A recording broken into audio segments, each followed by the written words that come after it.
Testing, 1, 2, 3. Testing, 1, 2, 3. Let me know in the chat, guys. Let me know in the chat if you guys can hear me loudly and clearly.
A woman never belongs to you.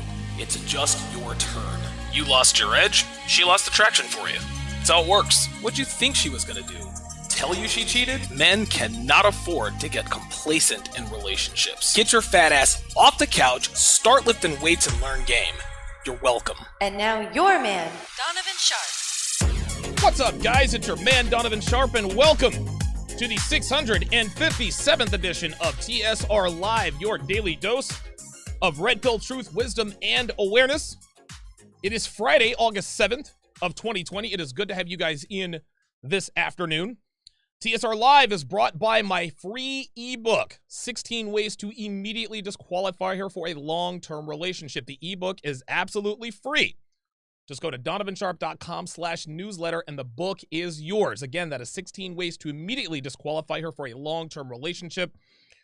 donovansharpe.com/newsletter. It is also brought to you by my Patreon page, patreon.com/donovansharpe. You get access to past shows, the archive Sharpe Shorts, the Ask Donovan Q&A, weekend webinars, videos banned from multiple platforms, including this one, access to Sharpe Stream, which looks and sounds much better, and of course, huge discounts on courses. So again, be sure to go to patreon.com/donovansharpe to join a community of more than 1,500 men who are out here dominating life. We are off to a fast start with the super chats. So a huge shout out, a huge thanks goes to Technomage B5. And I see a couple more, but Technomage B5 with the $120 super chat. He says, just when you think someone might be different, then their rant blows the image. One key critical aspect in life is that the fundamentals never change. Get ready for another example of that to be broken down right here. Gentlemen, on with the show. Thank you very much for that. Technomage B5, I appreciate that very much. Red Pill Mike with the $100 super chat. You guys are super chatting triple figures already. The show hasn't even gotten started yet. Says women always try to replicate the first relationship where a high value man dumps her, all the way down to the ending where she destroyed it. They do this subconsciously, he says, but won't admit it, therefore never improving their relationship station in life. Truer words never spoken there by Red Pill Mike. Red Pill Mike is always bringing the knowledge. He's 100% right, guys. He's 100% right. Tomi Lahren has, she appears to have been alpha widowed. We, of course, will get into that here fairly quickly. Jesus Medina with the $5 super chat says, Donovan better get tested after this. I know he's about to get deep into Tommy's unmentionables. Unmentionables. Appreciate that. Red sings the blues. He is now a chat member. I appreciate you becoming a part of the community. He also has a $10 super chat. Says, just because she sounds, quote, conservative and looks, quote, traditional does not exclude she is still a woman at the end of the day. The siren calls sounds the same. MT909 and a bunch of other words, letters, whatever. With the $5 super chat says, I was waiting for you to shred this eminent wall hitter, grabs the popcorn. So I greatly, greatly appreciate you guys for the super chats. Let me quickly shout out my Sharpe Stream guys. Of course, my Sharpe Stream guys are my patrons. Sharpe Stream is only available on Patreon. For my patrons, it is shot in crystal clear, sparkling, high definition. Better sound, better video quality, better everything. Technomage B5 is double dipping. Janice is good to see you in here. Mad Cow is in the house. JB84, JV66. MD Godfather, good to see you in here. JB Moreno, Dre Raven, Gabby Henchman 22. I haven't seen you in here. I haven't seen you in here ever, actually. DJ Ston, a lot of new faces. Red Pill Mike double dipping. Good to see you guys in here. Fritz is in the house. Nate Dogg, as always, in the house. So Sharpe Stream is definitely representing. Lorenzo Rock says Donovan is live on YouTube. Yes, yes, we are live on YouTube. We are also live on YouTube. Anytime we get topics like this that go viral, that other content creators like myself discuss, pardon me. This is when I have to give my take.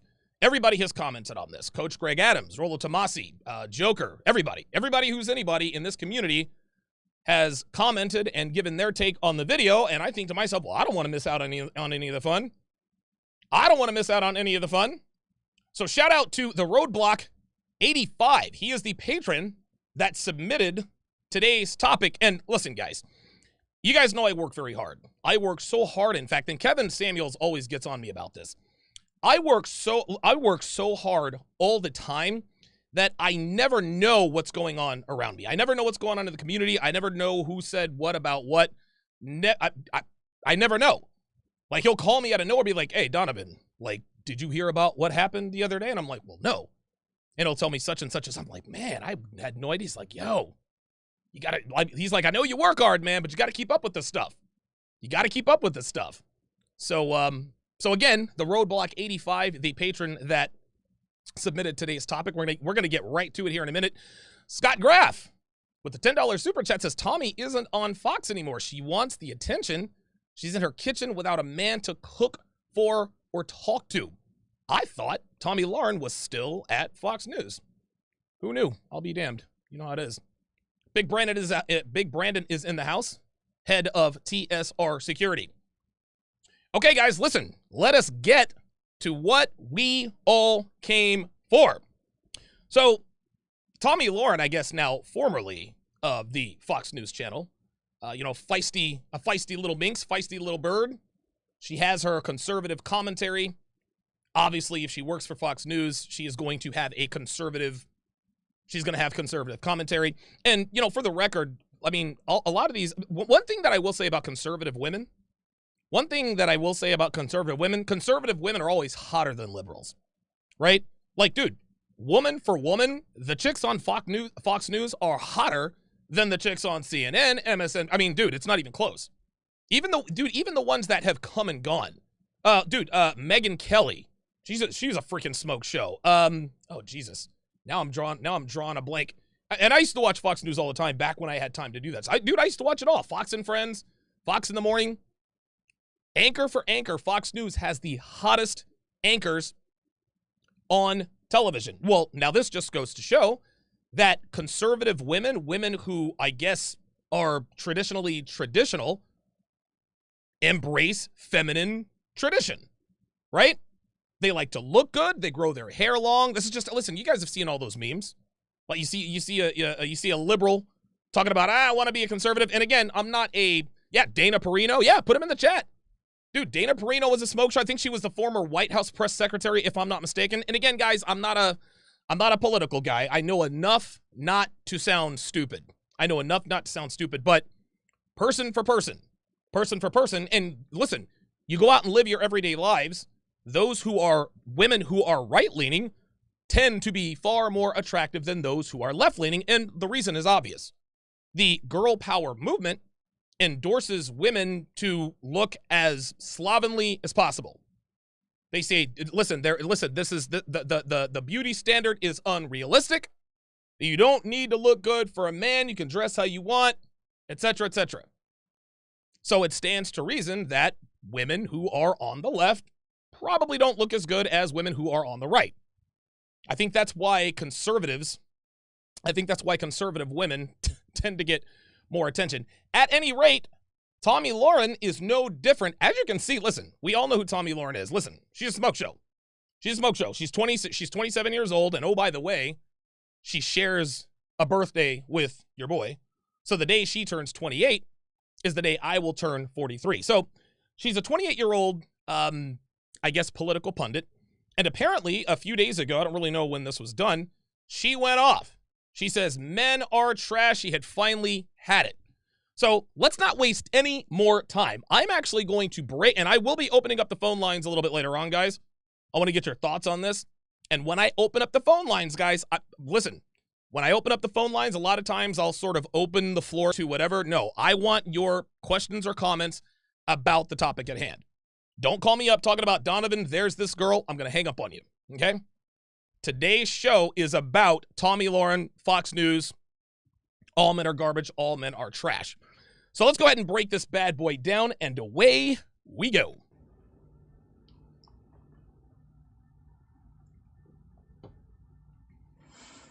Now, you know what's interesting? Anytime when a woman, and I don't know if this is because she's waiting, she doesn't know when she's live, right? Because a lot of times when you hit the live button, there's like a few seconds delay and they look like they want to be ready. But I don't think that's the case. I think these chicks just love looking into the camera. Look at me. I'm a hot blonde. I'm pretty, blah, blah, blah, blah, blah. You're going to look at me. Just going to get more attention, blah, blah, blah, blah, blah. You know who else does this? Is Michaela Pink.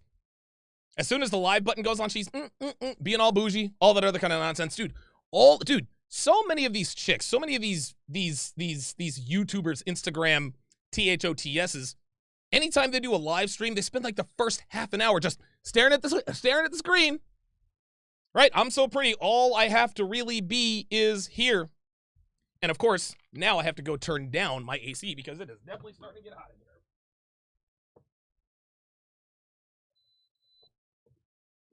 There we go. Much, much better. Okay. Much better. Okay. All right. So, hopefully, within the next 5 minutes or so, Lahren will actually, or Tomi will actually start to talk. Let's find out. What's up? There we go. I'm gonna let you guys trickle in before I start talking because this is important. Sound strategy there. So, waiting for you guys to get here.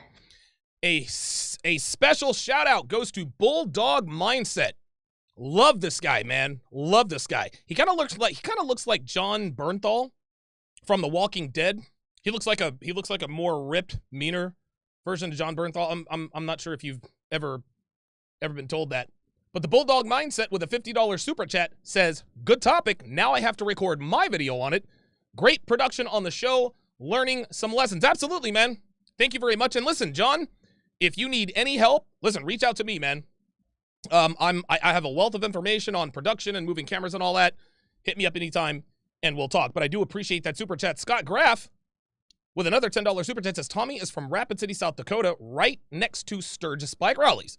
I wonder what her first bedroom attention encounter were with the bad boys with Harleys.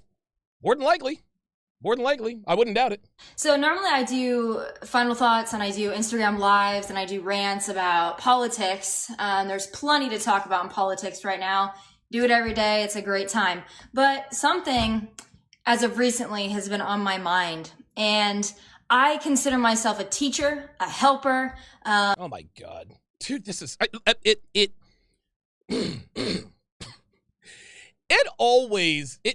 absolutely tickles me to death that these good-looking women think that they are anything more than a pretty face, right? Like, and let's not, I'm not trying to throw shade on Tomi in this regard. She's a political pundit. She knows more about politics than most people I would probably imagine. But to then say, "Hey, I'm a teacher, I'm a theologian," no, sweetie, you're a conservative blonde who runs off at the mouth on TV. You're very good at what you do, but let's not give ourselves more job titles than we really deserve, right? Dude, these blonde-haired, these thoughts, these HEAU X's, always talking about, well, I'm not just a content creator, I'm a teacher, I'm this, I'm that. No, sweetie, no. You're a hot blonde who runs off at the mouth on Fox News, like every other blonde does. Someone who could possibly inspire people to be better. Oh my God, dude, we're gonna be here all night. Again, and I've said this before. If you as a man need a woman to inspire you, then you are not ready. You don't need a woman to inspire. You don't need a woman to motivate you. Like, listen, Tomi, man, like, I appreciate the fact that you're trying to inspire and motivate, but we don't need that here, okay? This is already her problem. She thinks she understands a woman's place. She says she's conservative, yet I'm a teacher, I want to inspire. No, sweetie, no. No, pretty women are to be seen and not heard, sweetie. And this, of course, is why you find yourself single at almost 28 years old. There's no reason for this woman. This woman is a solid 9. There's no reason for this woman to be single. But she's going to show us exactly why she is still single throughout this video. Okay? Men of value don't need a teacher. Men of value don't need women to inspire or motivate them. That's just not what we need. We need you. We need your obedience. We need your honesty. We need your loyalty, both in and out of the bedroom. But we don't need your mouth. We don't need all that. We don't need any of that. We got plenty of that. Pardon me. Better. So, with that being said, this is a PSA for all the men out there and all the boys who think they're men. Oh, here we but they're go. actually Here we boys. go. So there we go. So already our first dig at men. Women, dude, women love to, at every turn, women love to invalidate men. All the boys out here, blah, blah, blah. Sorry, boys, blah, blah, blah. Sorry, boys. Listen, sweetie.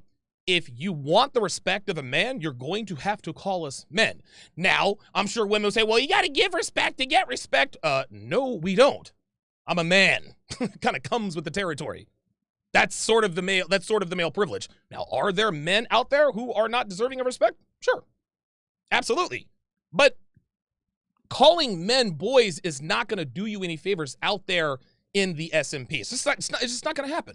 It's not going to happen. So right out of the gate, she is already showing us within the first 12 seconds of this video why she's still single. We're never going to get through this, guys. This is going to be the summer of canceling boys. Oh my God. Now, the summer of canceling boys.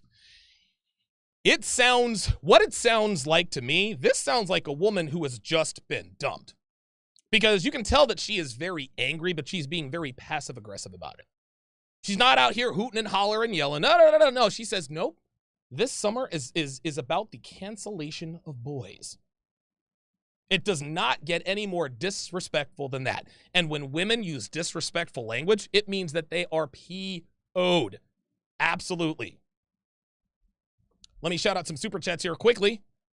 Ron Some Fun with the $5 super chat says, need your stuff on BitChute as well. Great content. Yeah, BitChute always gives me a bunch of problems, man. Like sometimes I can upload there and other times I can't. I don't know. Amar Kabani with the $5 super chat says, men are going to be blamed while she'll make her necessary virtues. If she cannot make her necessities virtues, she'll hide behind etiquettes. Very well said. The Marfuki man with the $50 super chat. Holy smokes, you guys are too generous. Says, hey, Donovan, it's good to be back. Couldn't wait for you to do a video on her. I love how she can't figure out why she's single and does the typical man shaming. I bet she would never look at blue collar men. Cook her like a Thanksgiving turkey. Well, if you look to my left here, actually, you know what? I should have worn. I should have worn the TSR apron, the TSR barbecue apron. I think I'll have to do that next time. Medinaha with the it's 10-pound super chat. I appreciate that. Says she wants the bad boy who turned her to 1, be single and stop talking to other women. 2, take them on dates. 3, be consistent.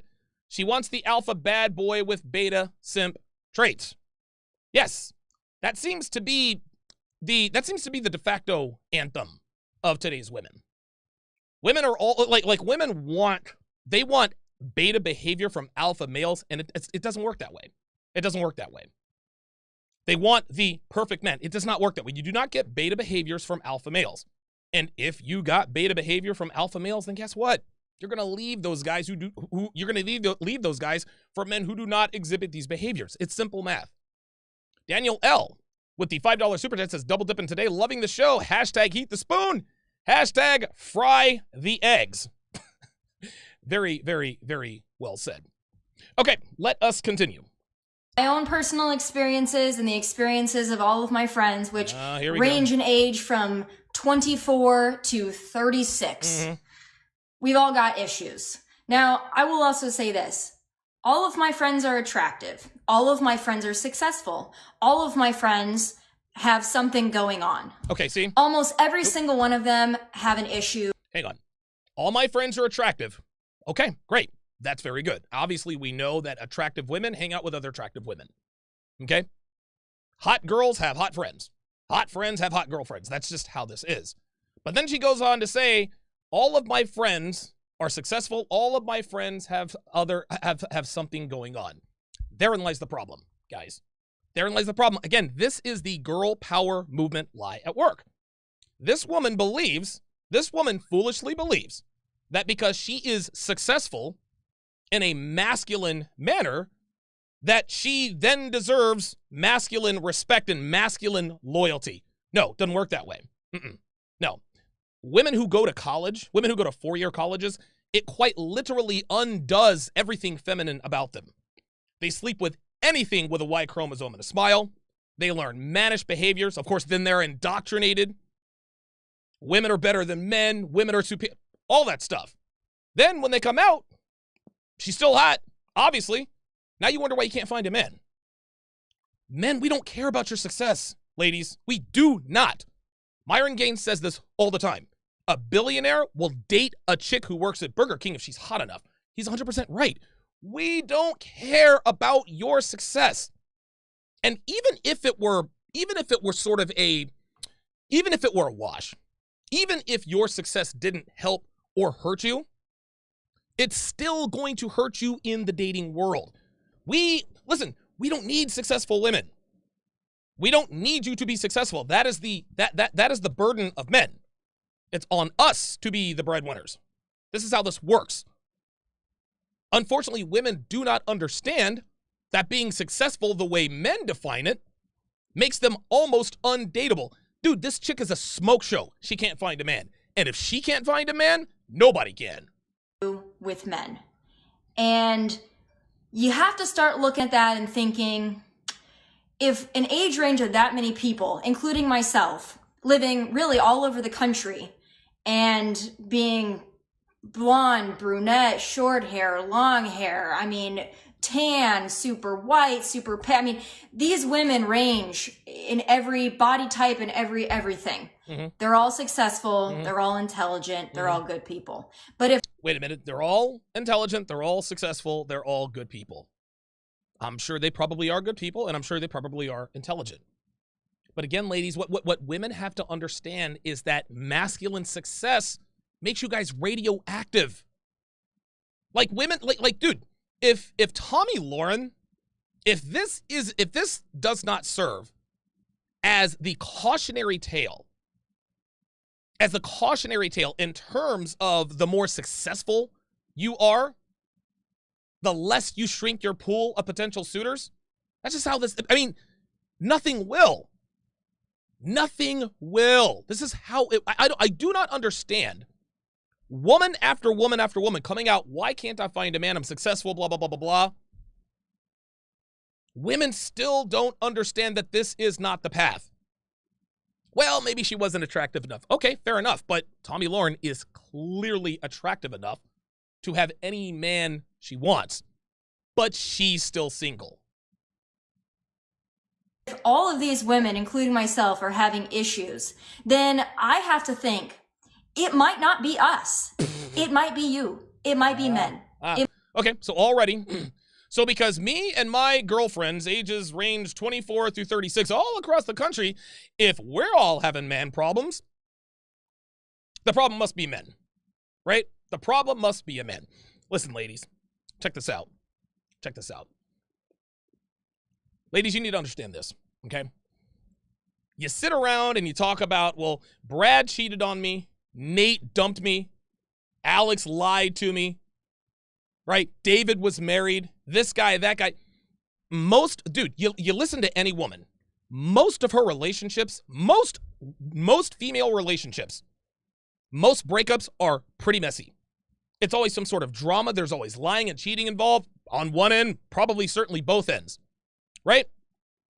At some point, you would think, logically speaking, that a woman would say, okay, I talk about these problems with men all the time, but what's the common denominator in all of my relationships? Oh yeah, that's right, me. Women do not understand that they are the common denominator in all of their failed relationships. Well, what about you, Donovan? You're the common denominator in all your failed relationships. Absolutely. You want to know what I did?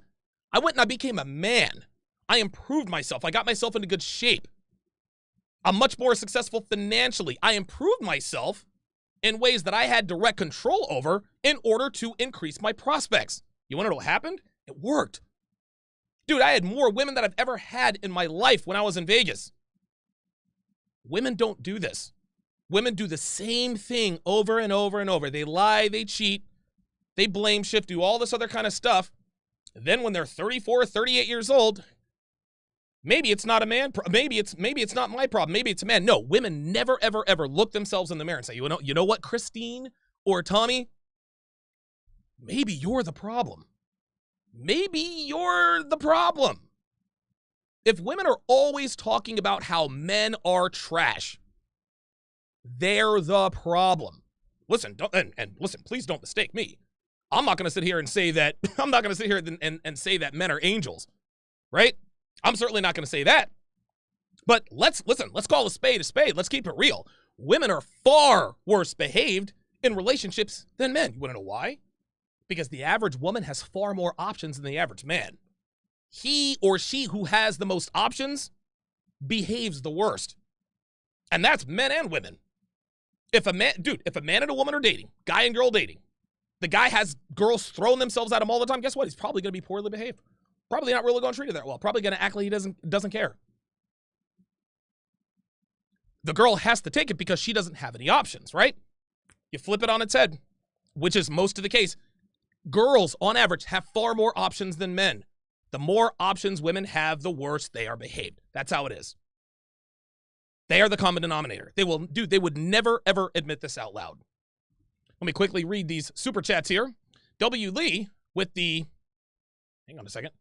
W. Lee with the $5 super chat said, she says she broke up with her fiance between January to April. Okay, maybe.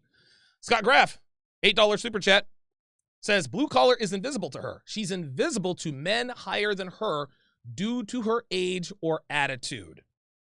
I'm going to come back to that Scott Graff comment here in just a second. Armara Kermani with the $5 super chat says, Donovan, you should see smoke shows at the Upper East Side NYC. Loads and loads of good-looking single women, 28 to 38, cleaning up after dogs. Maybe. Let's continue.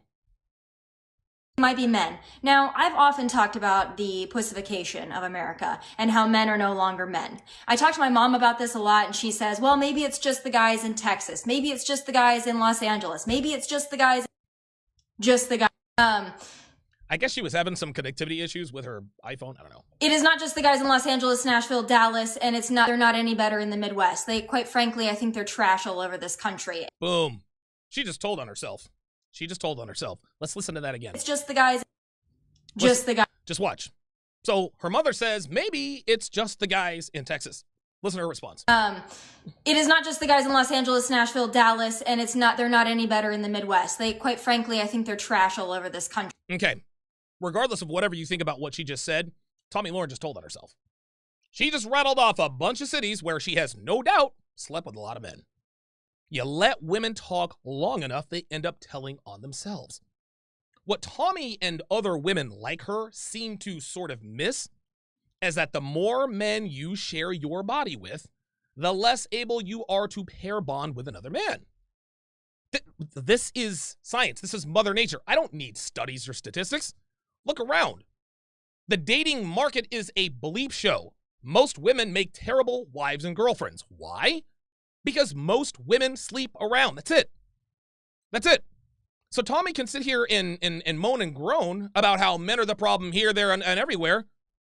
But she just told on herself. Oh, the men are terrible in Texas. They're terrible in LA, Phoenix, Philly, Dallas, Las Vegas. Whoa, wait a minute. How many cities are we talking about? Number one. And number two, Tomi, how do you know men are trash in all of these cities? Oh, I know. She has slept with men in all of these cities. Guys, I say it all the time. When women travel, they cheat. Women are looking for any reason at all to sleep around. So while Tomi might think that men are the problem, she just told on herself again and let us know that she is a banana gobbler. The more bananas you gobble, the worse off you are relationship-wise. Women that sleep around make terrible wives and girlfriends. There is always a problem. There's always some sort of drama. She literally just told us. It's not just the guys in Texas. It's the guys in 12 other cities, states, and continents that I've slept with. in the age range of about 20 to I think about 55, maybe even 60. A lot of men are trash. A lot of men don't know how to treat women. A lot of men don't know how to treat women. Educate me, Tommy. How should men treat women? How should they treat women? I'm sure she'll tell us later. Don't know how to really, quite frankly, pull their heads out of the sand and pay attention. So I am going to help you. Yes, and these are some of the things that I've experienced, and these are some of the things my friends have experienced. I'm just going to lay a few things out. They haven't all happened to me. Some of them have just happened to my friends. A lot of them have happened to me. Oh, do you see how she's trying already to take herself out of certain categories? Do you see how she's trying to say, well, listen, a lot of this stuff happened to me, but not all of them. So when she actually drops a nugget of truth on how it really is, she's got that plausible deniability for people to say, well, she did say that she didn't experience all of these things. Keep that in mind, guys. Listen, girls do this for a reason, man. Girls are absolute experts in hide my notch countology all day, every day. So, the first thing, and I've made notes. Oh, here we go. By the way, I've made notes. This is how invested I am in this, because I've been thinking about this for about 2 weeks solid now. First question for men. If you like a girl, if you're even somewhat interested in a girl, you need to ask yourself this question. Are you single? No, I don't mean are you kind of single, seeing 5 people, dating somebody, still kind of in a relationship, kind of broken up, kind of on again, off again, kind of married, kind of divorced. Are you actually single? That means single. You have nobody. You have no complications. You have no attachments. You are actually single. That is the first question, believe it or not, that needs to be asked. Well, Miss Lahren, I would counter with that's the first question that women need to ask themselves. What she just described is exactly the way women operate. Women are never not sleeping with somebody. Women are always in a sexual relationship of some sort, on some level, with somebody. Women are never not sleeping with somebody.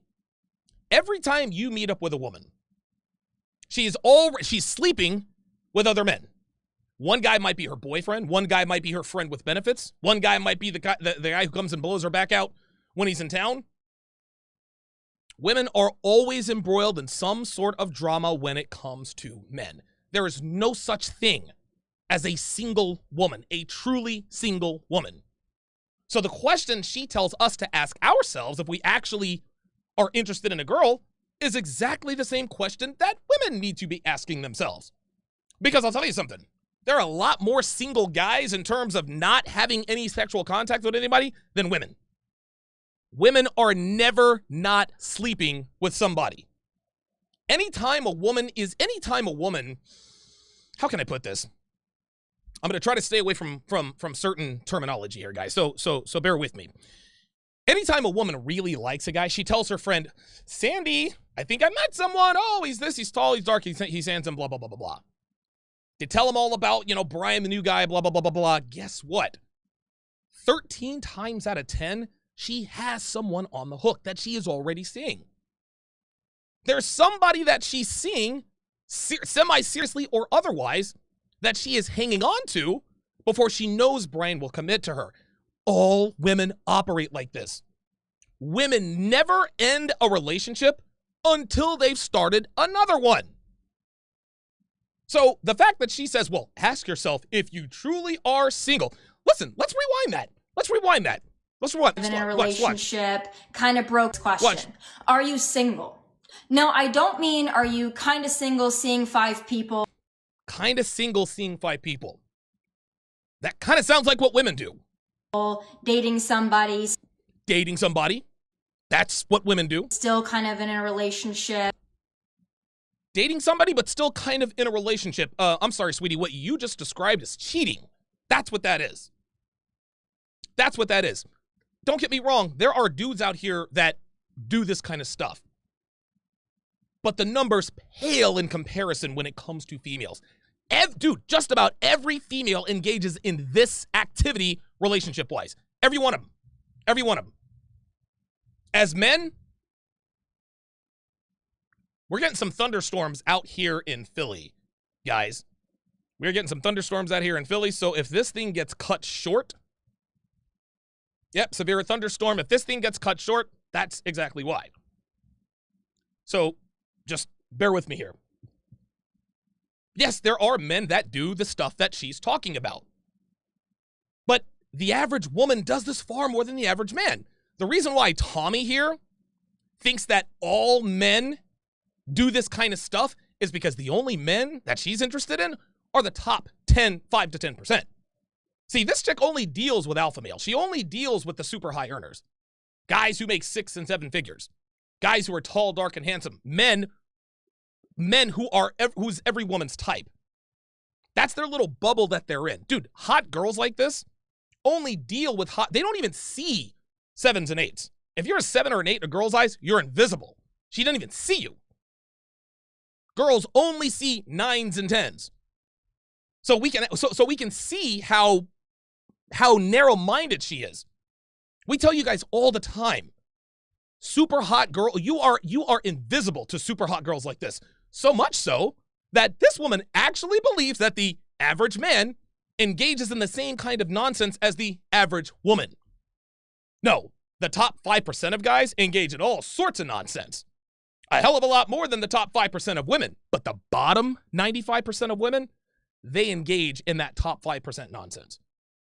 This is where she is, I don't want to say sorely misguided, but you have to understand, guys, hot girls live in they have a different existence. They see things very, very differently all the time. And you're seeing proof of that right now. This woman really does believe, that the super alphas of the world are all over the place because these are the only men she deals with. All of the other men are completely invisible to her.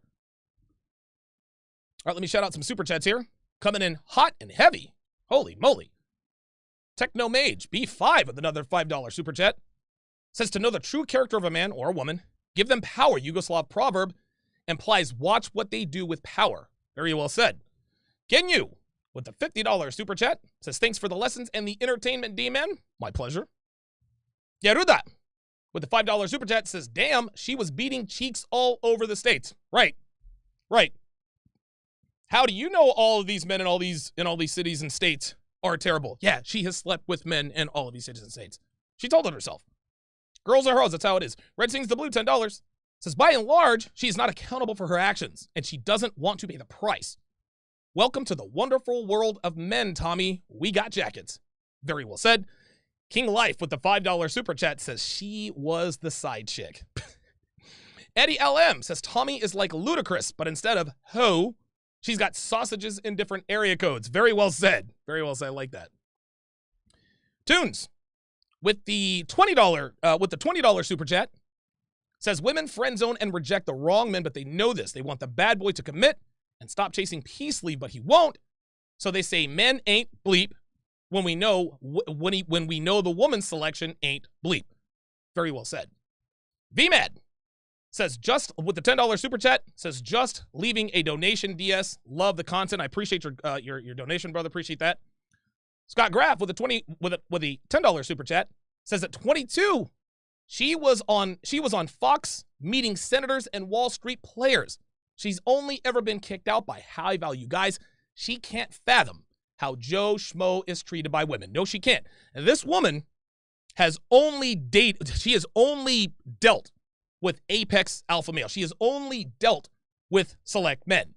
But because she's not feminine, because all she really brings to the table is her masculine attitude and her money that she thinks makes her feminine, she's insufferable. This is why she is still hot and single at 28. Very well said, Scott. Tyson Jaleel with the $5 Canadian says, look at her ex Jared Christian and Navy SEAL, then compare her beta ex-fiance Brandon Frick. She tried to settle and realized she couldn't. Brown Hornet 1975 with the $5 super chat. Thank you very much. I haven't seen you in here a while. Thank you guys very much. Guys, be sure to like the video. Be sure to like, subscribe, and share. Tell your friends. Tell anyone who pees standing up about my channel. And of course, If you want access to Sharpe Stream, my daily live show, go to patreon.com/Donovan Sharpe. Let's continue. Kind of broken up, kind of on again, off again. See? Again, she's describing women. Kind of broken up, kind of on again, off again. Again, what she is describing is exactly how most women operate in relationships. Kind of married, kind of divorced. Are you actually single? That means single. You have nobody. You have no complications. You have no attachment. Complications, attachment. You are actually single. That is the first question, believe it or not, that needs to be asked. Right. And if the average woman asks herself that same question, the answer is never yes. The answer is never yes. Tomi, you can't expect men to do for you what you didn't do for them. She was the one that was always involved with someone. She was the one that was swinging from one guy to the other. She was the one embroiled in drama, playing mind games, this and that and the other, in a relationship, kind of in a relationship. But like we always say, women hate it when men have a decided advantage over them in the sexual marketplace. Dude, a woman will lie and cheat and do dirty every boyfriend they have. They'll date 50 men, cheat on all of them, completely dog them. But as soon as she runs up on a guy who plays the game better than she does and kicks her to the curb first, now it's men are garbage. All women are like this, guys. And ladies, you should be asking it, because in 2020, it's not a given anymore that You know, it's funny, Tomi. Even back in my Player Vegas days, girls used to ask me if I had a girlfriend all the time. Sometimes, Tomi, believe it or not, I just tell them, yeah. Here's the thing. What Tomi is trying to tell us is that if you tell a girl, if you're a high-value man, and a girl takes interest in you and she asks you if you have a girlfriend or she believes you have a girlfriend, she doesn't leave you alone. She might push you away a little bit, but she wants you to pursue. Why is this, class? Because women don't want men that other women don't want. If a man didn't have a girlfriend, what would you ask yourself then? What's wrong with him? Why doesn't he have a girlfriend? Do you have any kids? No. What's wrong with him? Why doesn't he have any kids? You can't win for losing with these broads, man. You cannot win for losing. So if I have a girlfriend, I'm a dog because I blew your back out. But if I don't have a girlfriend, I'm a loser. Pick your poison. the guy that's actively pursuing you is actually single. So that's the first thing. The second thing that I think is very important that men don't seem to understand. There are very few women out there, and I'm speaking from personal experience as well as from all of my friends and all the women, quite frankly, that I talk to. 2,657 people watching, guys. Please get the likes up. Please like the video. I don't think I've sworn this video. My last live show was almost 3 hours. That one stayed monetized. I'm gonna see if I can do it again. Please hit the like, guys. Thank you. There is not a woman out there that wants to be your pen pal. Oh, Jesus. She doesn't want to get your texts, blah, blah, blah. Your good morning texts, your good night texts, your random through the day texts, if they don't follow up with a plan to actually, here's the kicker, in person, hang out. Now, I know what you're saying. Oh, it's COVID. People can't hang out in person. This has not been a 4-month problem. This has been a 5-year problem that I've experienced with men and my friends have experienced with men. Okay. Women do not want a pen pal. We don't want a texting pal. We quite frankly don't care if you text us all day or if you don't text us at all. Oh my God. If you're not going to make a plan to actually see us in person, not interested. Okay. So what Tomi here is doing, of course, is what all women do, which is, why don't men take the time to plan a date? Okay? Why don't they take time to plan it? And you know what? I think I started too soon. Give me a second, because I think she said something about days in advance or something. Hold on a second. Let me continue.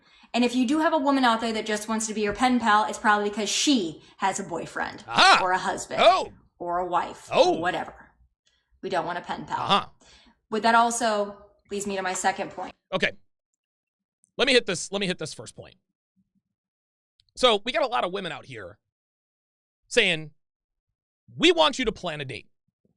We want you to plan a date. Please plan a date. Show us that you care. Show us that you give a damn. Okay? But here's where the rubber meets the road. Here, with what Miss Lahren just said. She says she wants guys to plan a date. Show that they care.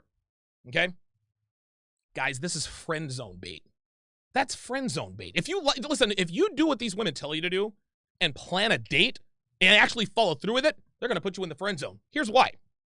Today's women put men into one of two categories, okay? One category is the men that they will use for all of their non-bedroom needs, and then the ones that they will use exclusively for their bedroom needs, okay? Well, why do women do this, Donovan? Why don't they just commit to the men they use for their bedroom needs? Actually, they do, or at least they try to. But because men with options tend to exercise those options, as Ms. Lahren here has so eloquently put, meaning they don't commit to a woman until they are good and ready and proves herself over an extended period of time, women know these guys aren't going to take them out. They know this. They know that these men aren't going to give them rides. They know these men are not going to have any interest in helping them move or doing them favors or talking about their feelings on the phone for 4 hours. They know this. So to compensate for what she's not getting from the men she's only getting sausage from, she gets them from the men she'd never fool around with. And the telltale sign of a man who is clueless about the way women really are is the guy who sets up the date 3 or 4 days after he approached her. And during those 4 days, I'm just going to take you through a scenario. During those 4 days, okay, when he's planning the date, you know what she's doing? She's gobbling bananas, including on the night of the date. Well, how can this be, Donovan? How could she go on 2 dates on the same night with 2 different men? She's not. She gets a free meal from one guy, and then she goes on a date with the other. At 5, and this is why I tell you guys all the time, never ever agree to an early date, an early first date with a woman. Because this is why. At 5 o'clock, she gets a free meal from the guy who put effort into planning the date and acting like he cared, just like Miss Lahren said she wanted him to do. He'll tell her how pretty she is, how lucky he is to be sitting with her, and all the rest of that.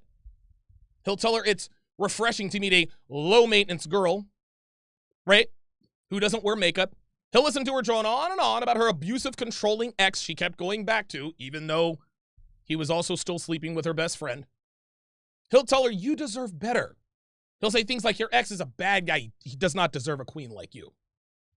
He'll pay the $150 dinner tab, which, by the way, included 3 margaritas, one of which she ordered when he went to the bathroom. Then he will drive her home, kiss her on the cheek, thank her for a wonderful evening, and that he'd love to take her out again. Of course, she will accept this offer. When he leaves, she'll shower and shave. She'll put on makeup. She'll wipe off that lip gloss so she can slather on that red lipstick. She'll take off her jeans and t-shirt and pour herself into a skirt so short it will not need to come off when the time comes.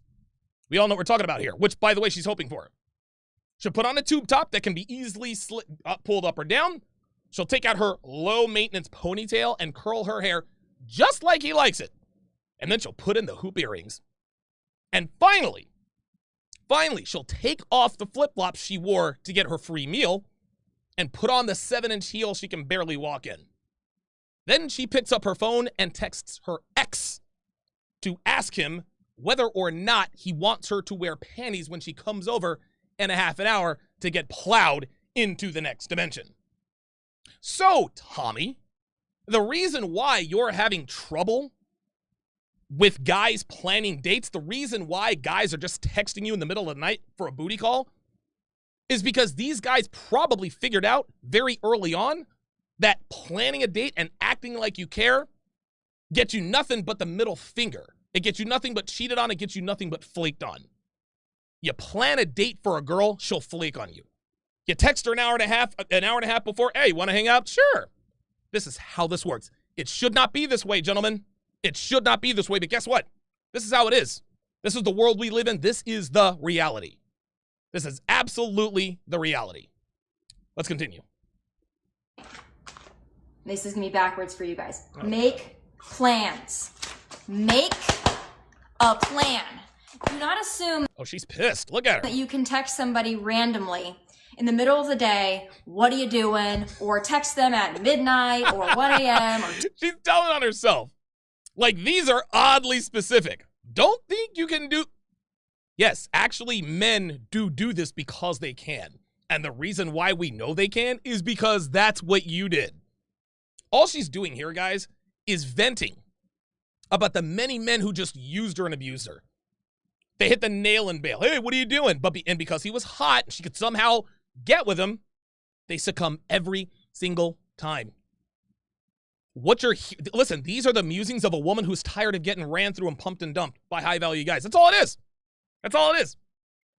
The guys only want her for sex now. They don't want to commit to this chick. No, you're hot, but you're a freaking headache. Dude, that describes freaking half the girls I banged in Vegas. 2 a.m. or even just within hours of when you actually want to see them. This is so funny. All of this is so oddly specific. Women always telling themselves, guys, always. And think that they're going to be available. There's just one problem with what she's saying. Women respond to this behavior. When men plan dates, days in advance, we get flaked on. But when we hit you 37 minutes before we want to come and plow you, we get a higher return on that. Again, girls are always telling us, men, you have to do this. But then when men actually do what women say they want us to do, they flake. They cheat. They leave us for other guys. They act poorly. Incidentally enough, when we do literally the opposite, these girls can't get enough. They cannot get enough. Yet, they're still telling us you have to do X, Y, Z. Makes no sense. Listen, we're not stupid. We're not stupid. Men in this community, we understand you never ever listen to what a woman tells you. Watch what she does.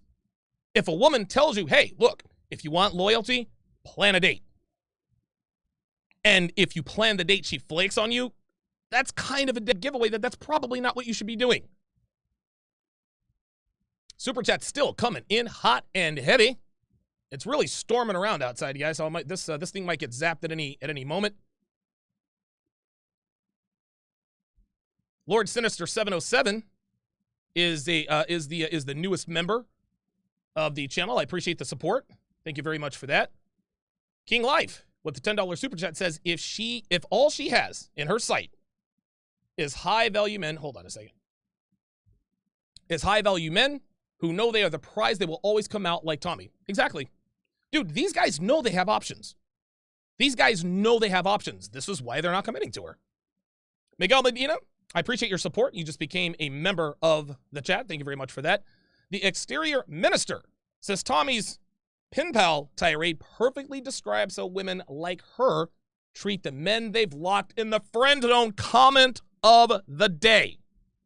Unbelievable. Let me read that one more time. Says Tomi's pen pal tirade perfectly describes how women like her treat the men they've locked in the friend zone. Very, very well said. Could not have said that any better myself. The long sleeve aristocrat. It's actually quite a clever name. Says, my God, I miss this. Greetings from Guyana, Mr. Sharpe. Appreciate it. Thank you so much. We are heading toward the 3,000 viewer mark. I have never had 3,000 people watching me at the same time. Incredible. The Elusive with the $5 super chat says, D Sharpe, a heads up. If you're trying to keep this YouTube friendly, beware she uses the B and the S words later on in the video when she's giving her list. Yeah, I know. Listen, maybe YouTube monetizes this, maybe it doesn't, right? But listen, you guys know my rule. Those of you guys who have followed me long enough, you understand what my new rule is. Anytime I do a live stream on YouTube, if YouTube gives me the green dollar sign, I'll leave it up. If they give me the yellow dollar sign, I put it on Patreon. I got lucky with the last video. Let's see if I can get lucky twice in a row. Merciless 6 with the $10 super chat. Says in my Donovan Sharpe voice, she likes ends, y'all. Only brothers can drive a girl to do a PSA. She used to jock Des Bryant hard. Estelle number 55. She loves football or basketball. Hashtag there's always one. I did not know that she was on Des Bryant's line. I had no idea. And I'm going to tell you what, if that's true and that gets out, I'm telling you right now, that might be the problem why she's still single. Dude, listen, high-value men aren't stupid. They talk. Yo, that hot Fox News chick, Tomi Lahren, or former Fox News chick. Yeah, man, she's hot and this and that and the other. Yeah, but I heard she used to mess with Des Bryant. Oh, okay, so she's basically only good for a booty call. Very, very good observation there, Merciless 6. I did not know she used to check for Des Bryant. Holy smokes. Dude, that might open up a whole freaking Pandora's box for that chick. Holy cannoli. Gilbert Dragacci, $10 super chat says, why do some women think that the more masculine they act, the more men want them romantically? Not all of us are not all of us are blank men who want masculine traits in our partners. The reason why women think that men want masculine characteristics is because this is what the culture tells them. Television, movies, commercials. Act like a man and you will have endless men. Listen, Tomi Lahren is just, dude, she's just another in a long line of women who have been victimized by the girl power movement. That's how it is. She still believes that acting masculine makes her attractive. I mean, dude, there's not a feminine bone in her body. She's hot as hell. There ain't no question about it. I give her a solid 9, 9.5, but she didn't act like a woman. Didn't act like a woman. Vagrant with the $10 super chat says 35, never married and child free here. I always find when these women find this out, they want to ask about marriage and kids on the second date 9 times out of 10. Bingo. Bingo. Casual Killer with the big $50 super chat says, been a while, but can't be conservative when you have pro-choice options. 2017 Alabama heartbeat bill. The facade starts to fade, and smart RP conservative men are definitely not going to deal with you, not worth the planning. RMV 0, SMV 8 to 9. Very well said. Cool Hand, $5. Says she got dumped, so this is her rant. A woman cannot stand to be dumped. Yes, women do not take rejection well at all. Jay Prez, $5 super chat, says, yo, D, did you smash her in Vegas? You know she went to UNLV. No, I didn't. Never did. Never did. Oh, listen, I might have. Who knows? I'm sure that I don't know. Well, I can sit here and say, well, I'm sure I would remember her if I did. I don't know that I would, so. Dude, I slept with so many freaking blonde girls. I mean, she's hot, but they all look literally the same. So who knows? Maybe I have. I don't know. Runs some fun with the $5 super chat. Oh, we just hit 3,000 viewers, so now I'm going to take a screen grab of this. Oh, I just dropped it back down to $29.95. Dang it. All right, not fast enough. Ron, some fun. $5 says a friend said, quote, it was a difficult decision for the both of them, but the right one. Tomi felt she wasn't ready to settle down and made her feelings known. Yeah, translation. He wasn't alpha enough. That's all there is. That's all that is. That's all that is. Ola Nordman with the 50, oh boy. Hang on a second. Oh, with the 50 Swedish kronas. That's about a $6 super chat. Says, greetings from Norway. Says, this is a woman who has zero experience with being rejected. Welcome to the male experience. Billingsley Meister with the 50 SEKs. Continue to cook good, sir. My friend, we will continue to do just that. Here we go. I personally, once I get home and I take my makeup off and I'm watching TV, I'm no longer interested. So if you didn't make a plan earlier in the day, or better yet, a day or 2 or 3 in advance, oh my God, I'm not interested. See, isn't this funny? Dude, girls lie all the time. She's trying to retroactively tell us that in the past, if you hit me up for a booty call, if you texted me 37 minutes before you wanted to meet up, I said I wasn't interested. But if you made plans 2, 3, and 4 days in advance, well, that's when I showed interest. No, that's BS. That's BS. That was BS then, and it's still BS now. Dude, never listen to what a woman says. Watch what she does. Again, she's trying to tell men, hey, you want to get with girls like me? Plan a date 2 and 3 days in advance. Listen, I can't tell you how wrong that is. That is absolutely not what you should be doing. If this video had, like, you know how you can take a picture, a negative of a picture, and like you can invert all the colors, and then you see like obviously the inverted picture. If we could do that, if we could sort of Photoshop this video, dude, this would be solid gold dating advice for men. Solid gold. I don't want to hang out anymore. Yeah. Keep talking. Because that ship has sailed. Make a plan. I want to hang out with you at this time. It doesn't have to even be a date. I want to see you at this time. Are you free at this time? See? Again, when men do this, hey, are you free on Tuesday? Well, I don't know. I've got plans and da-da-da-da-da. Dude, like, listen, I'll tell you this. If you want to get flaked on, this is exactly what you should be doing. If you want to get flaked on, if you want to get lied to, if you want to get cheated on, take Miss Lauren's advice. Or when are you free? I at will this. accommodate my schedule to see you. Oh my God. When are you free? I will accommodate my schedule to see you. False on both ends. Because if a man says to a woman, when are you free? I will accommodate my schedule to see you. That shows he's low value. Because again, women subconsciously, well, wait a minute, if he's going to turn around if he's just going to adjust his schedule for me, I must be the most important thing in his life. They don't think about this consciously, guys. This is all done on autopilot. This is unattractive behavior that she is advising men to do. When are you free? I want to see you. See? I know it's not rocket science, but men of 2020, it seems like it's pretty difficult for you to figure out. No, we figured this out back in the 2000s. Want to know what happened? We got flaked on, right?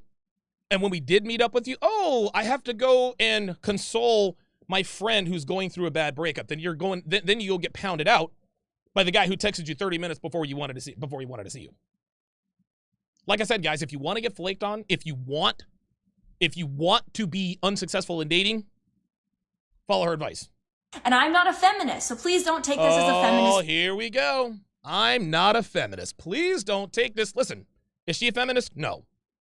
But here's an issue that a lot of today's women are running into, okay? The average woman does not identify as a feminist. Okay? The average woman, if you ask the average woman, are you a feminist? They'll tell you no. They'll tell you no. The average woman never ever identifies, they never call themselves feminist, right? But the average woman holds feminist beliefs. I'm not a feminist, but they still believe in the wage gap. I'm not a feminist, but they still believe in egalitarian relationships, right? I'm not a feminist, but, my body, my choice. I'm not a feminist, but the children should always be with their mother in the event of a divorce. Just because a woman says she isn't a feminist, just because she isn't a feminist, doesn't mean that she's not affected by it. Guys, she can say that she's not a girl power movement advocate all she wants to. But I'll tell you what, she sure sounds and acts like one, doesn't she? Doesn't she? She sure sounds like one. I have a career, I'm successful, why don't I have a man? Sounds like a girl power movement activist to me. Women can tell, and again, this is one of the fundamental pillars of this line of thinking. Never ever listen to what she says. Watch what she does. A woman can tell you what she is or isn't all day long. All you can do is watch her. What she does is what she is. Rant. I love men. I think men are great. I'm sorry. I think men are great. Didn't you just tell us that most men are trash? Like, which is it? Men have failed themselves and they there we failed go. us. And I'm just trying to help you out because I think there are a lot of really great guys out there who need a little help. And I don't think that there are a lot of women that are stepping up and saying these things and not FaceTime me, I swear to God. Quite frankly, I don't think that there are a lot of women that aren't raging feminists that don't look like Lena Dunham. They're saying these things to you. So now, to her credit, she's got a point relative to the other side, right? Most girl power movement activists are not attractive. Not attractive. Most of them indeed look like Lena Dunham. So what she's saying here is true. Most women who look like her are not saying this to men. Or are they? What this woman doesn't understand is she is literally saying exactly what the other side says. This is exactly what girl power movement activists talk about. This is exactly what they complain about. Men are garbage. Men don't call me back. Men cheat. Men lie. It's literally exactly the same thing. So again, while she might say she's not a girl power movement activist, she looks and sounds like one. You can't escape this stuff, guys. I'm going to go ahead and say them because they need to be said. Well, I am really sick of my friends having to deal with trash men. I am tired of dealing with trash men, so I'm going to help you out. Sweetie, if you're dealing with trash men, all I seem to be able to attract are trash men. That's it.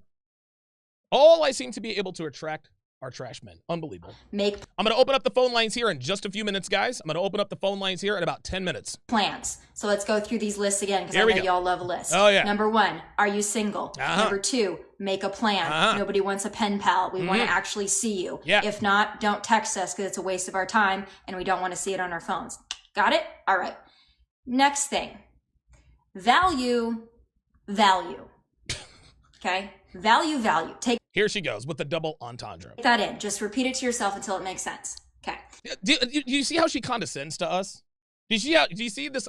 You see how this woman is talking to us as though we're these invalids? I mean, like, she's listen up, boys. Say it over and over again. That's right. Dude, like, this is not how to do it, sweetie. Like, I don't know who told her that this was a good idea to do this. Like, she's literally shrank her pool of potential suitors by about 90%. Jesus Christ.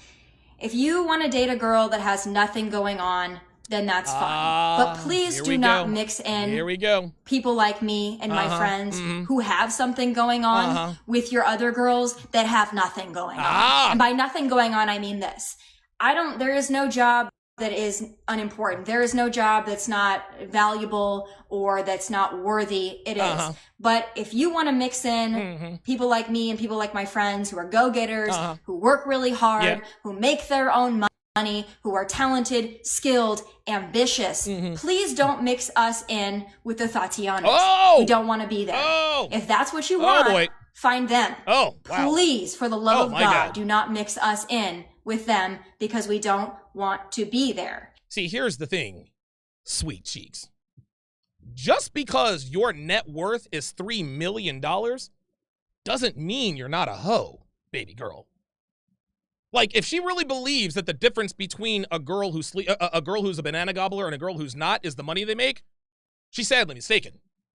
I don't care if you work at McDonald's, flipping burgers, or if you work for McDonald's corporate. No. Sweetie, a hoe is a hoe is a hoe, baby girl. Just because you have a net worth of $3 million and you sleep around, you are a Tatiana, sweetie. You're a Tatiana with money, but you are still a Tatiana nonetheless. This is the problem with girls like this. They think that because they have money, because they're educated and accomplished, then they can just sleep around without any of the consequences, including the names. No, sweetie. No. No. You are still a cucumber connoisseur. I don't care what your net worth is. I don't care how much money you make. I don't care how much money you have. If you don't want to be grouped in with the Tatianas, then do not engage in the activities that Tatianas engage in. What activities are those, Donovan? Sleeping around. That's it. Net worth, accomplishments has absolutely no bearing on a woman's sexual purity and chastity. None whatsoever. Money does not absolve you of that. Jesus Christ. And quite frankly, we take it as an insult if we find out that you are also talking to 5 Tatianas who have nothing going on. She takes it as an insult, but guess what? She continues to chase, right? See, again, here she goes telling us exactly the opposite. What do we always say, guys? Pre-selection, women don't want men that other women don't want. If he's not talking to a bunch of girls, you think to yourself, what's wrong with this guy? But then when you actually find a guy who's attractive and you find out he's talking to 5 other Tatianas, oh, now it's a problem. No, it's a problem right now on camera. It's a problem right now here in YouTube land. Never a problem out in the real world. When a girl finds out that a guy is seeing other girls, it turns them on. They might not like it. They might not want to be competing with 5 other girls, but guess what? They continue to pursue. And I think I speak for every man in here. Dude, I always got hit on. I always had more opportunities with women when I was in a relationship. If I was dating a woman, if I was seeing a woman on the regular, women can smell that on you. They can see it. Oh, that guy's sleeping around right now.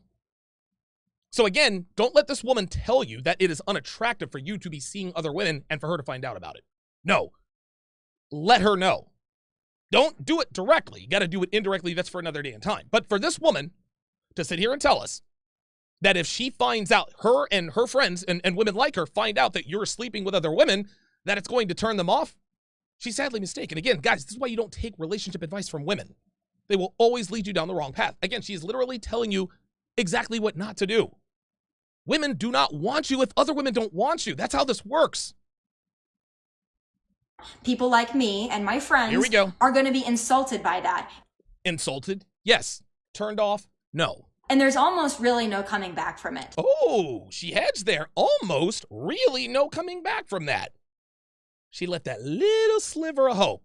So if you want that kind of a girl, the kind of girl who's just kind of happy going through the motions of life, not really super ambitious, hasn't really found herself yet, doesn't really have a whole lot going on other than she's pretty, please just go after them. And please do not mix us in.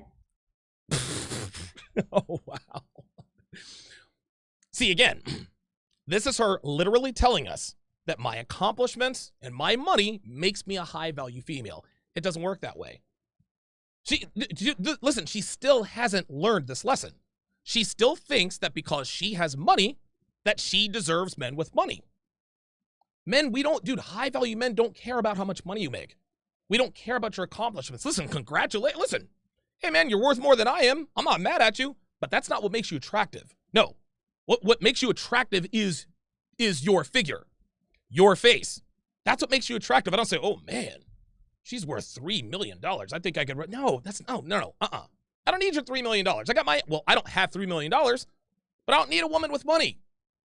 There is no difference between a woman with money and a woman without money as far as the sexual marketplace goes. So if I were to sit here and say, listen, if you want girls who are nothing but pretty, go over there and get those. You want to know something? Tatianas might be not good to date, but at least they understand one thing, is that femininity and beauty is the way to get male attention. That's what they understand. They don't have to be accomplished to get male attention. A woman's value is directly correlated with the value of men that find her attractive. This is why when women marry, they want to marry up. They want to date up. Women don't marry down. They don't date down. They marry up. Why do they marry up? Why are they always quick to tell everyone, oh my God, Brad is a television person? Because that's a high-value man. And if you were able to lock down a high-value man, then you, in essence, must be a high-value woman, because a woman's value is directly correlated to the value of man that she can attract. Always, dude, this is what it's always been. This is the way it's always been, always will be. We don't want to be there. I promise you. I'm sure you don't. So value. There's a lot of women out there that I know that are my good friends who have amazing jobs, who work really hard, but who can't seem to find a decent guy, even if they go up in age 5 to 10 to 15 years, because those guys all want to be with 21-year-olds who have nothing going on. Imagine that. 21-year-olds who have nothing going on. High-value men don't want busybodies, gentlemen. High-value men don't want women who are busy all the time, places to go, people to see. And by the way, phone lines are open. Phone lines are open, 914-205-5356. Phone lines are open. This video is about to draw to a close. I want you guys to call in. But yeah, that's what this is. Of course, listen, and she just said it. 5, 10, 15, 20 years up and older, they want to date 21-year-olds. And then she added, who have nothing going on. So again, she's still trying to differentiate herself from other women in that regard. I'm a pretty woman, but I'm well accomplished. Oh, and here's another thing. Here's something else that we haven't really pointed out yet, and I guess I should have pointed this out right from the beginning. This one is going to turn 28 years old in less than a week. You know what's approaching, right? That's right, that attraction wall. This is the way women, right around 27, 28, 29 years old, right around that age range, this is when they start freaking out. Where have all the good men gone? That's all this is. This little 16-minute tirade is a glorified, where have all the good men gone? That's all this is. That is all this is. It's very unfortunate. I don't think it's going to be fulfilling. But I would say to the men out there... Oh, there we go. I don't think it's going to be fulfilling. See? There she goes. If you get with the hot 21-year-old that doesn't have anything going on, it's not going to be fulfilling. Guess what, sweetie? We don't need your finances. We don't need any of that stuff. See, now she's trying to sell us a bad bill of goods. No, you don't want the dumb hot blonde. Oh, no. You want the hot blonde who's accomplished. No. Pretty women who are accomplished like her are headaches. They're insufferable. Dude, people can't stand to be around these people, including, as it happens, the men that they're sleeping with. Now she's trying to sell us. Now she's trying to sell us on the fact that, oh, you know what? I'm a great catch because not only am I hot, I'm accomplished. It's going to be much more fulfilling. No, it's not. How fulfilling can a relationship be if you're gone all the time? Men of value don't want busybodies, guys. We don't want busybodies. We want women who are going to stick around. We want women who want to be in relationships, not women who want the illusion of a relationship. Get out of here with that. Try to maybe find a woman that you can talk to, communicate with, might actually have her shit together, might actually be ambitious and have something going on or want to have something going on. I don't care what she does. She doesn't have to be on TV. She doesn't have to be a PhD. She doesn't have to be a television producer. She doesn't have to own her own company, but be ambitious and have something going on. Those women out there are going to be a lot more fulfilling to you. You're actually going to enjoy your time. And if you actually might want a sustainable and healthy and stable relationship, that's probably the kind of girl you're going to need to find. Nope. False again. False again. Guys, I cannot say it any clearer than this. I cannot say it any clearer than this, okay? Women who are accomplished are headaches. Women who are accomplished are headaches. Guys, women like this who are ultra-driven and this and that and the other, they're competitive. They don't make good wives and mothers because they're too wrapped up in their careers. That's not the kind of woman you want to be with if you want a stable relationship. If you want instability, go after that kind of woman. Go after that kind of woman. Ay, ay, ay. Not the Tatianas who just want to look cute and post Instagram stories. Isn't that cute? Let me hit the super chats here before we move on. Again, the phone lines are open. 914-205-5356. That is the number to call. 914-205-5356. If you want to get in on the conversation. Cowdenicus says, but can she make eggs? Okay, Cowdenicus. Like, that joke has been run into the ground. I appreciate the super chat, Jesus. Lord Sinister 707 says, I don't see how she can complain about being dumped when she was almost married. Time in between dates gives her time to make an excuse to turn you down or set something else up after the date. Very, very well said. Medinaha with the €5 says she is describing what she wishes the guy who alpha widowed her did. But if he did what she says, he would not be the alpha she likes. Dude, again. And again, this community is very, very well aware of that. Iceman24 says, glad to watch you put that Tomi girl on blast. Thank you very much. Lord Sinister 707 says, how the hell does this woman think she can tell a man how to be a man? You'd be surprised. Scott Graff, $10, says she thinks Fox hired her to appeal to millennials with her newscaster skills. She doesn't get it. If she were 25 pounds heavier, she would have never been hired. Right.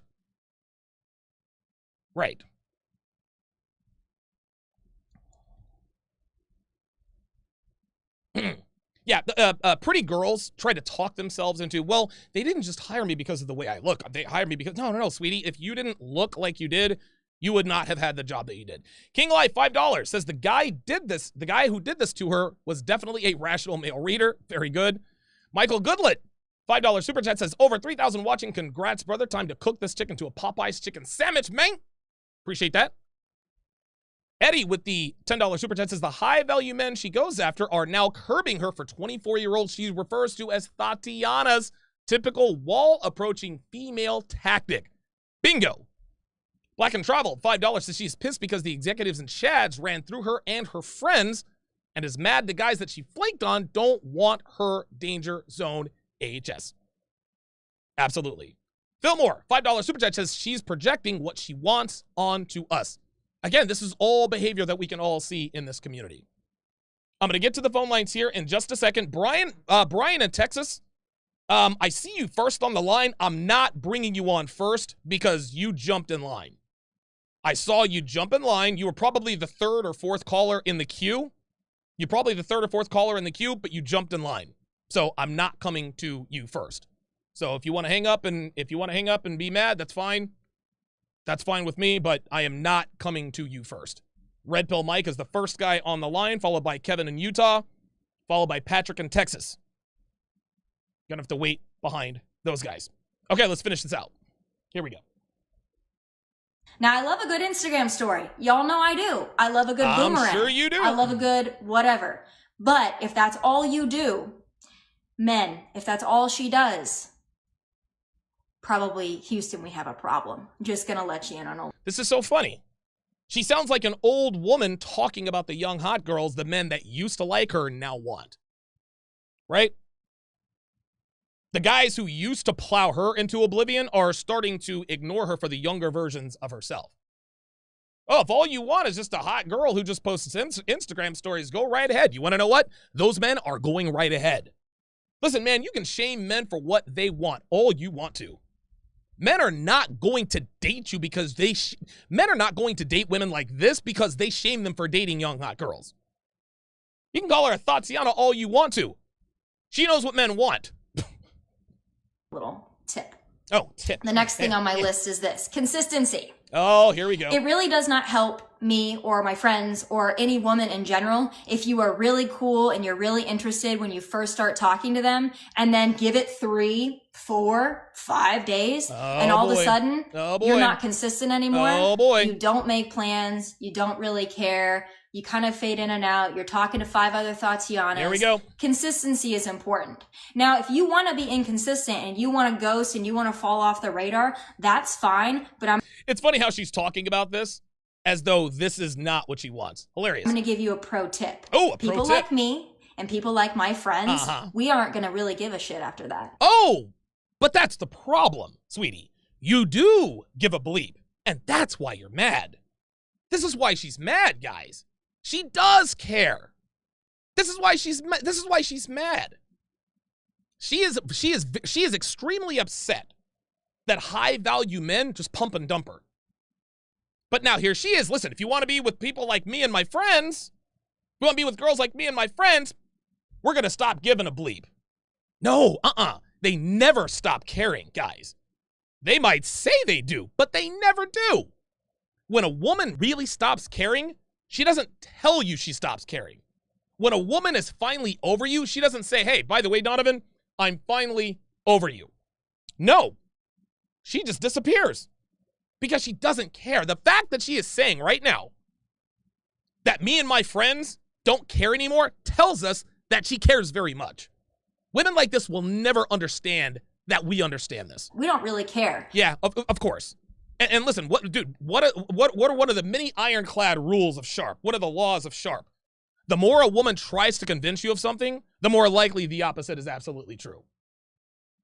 The F's have been given, and we're kind of done. No, you're not kind of done. You will never be done. But you are saying that you're done so that the high-value guys come and chase you again. Dude, this is typical pre-attraction wall smashing rhetoric and behavior. I'll tell you this from personal experience. Once I'm turned off, I am turned off. And I don't care anymore. Because there at one point, I probably did care. Oh, no, but you still care, baby girl. You still care. You're trying to convince us that you don't, but you do. At one point, my friends, they probably did care. They probably did like you because you expressed interest and maybe you were cool. Maybe you were kind of fun to hang out with. Oh, boy. But if you're not consistent and you fall off the radar, I give you maybe 1 to 2 chances to fix that. We get a couple of chances. Because I'm a very direct communicator.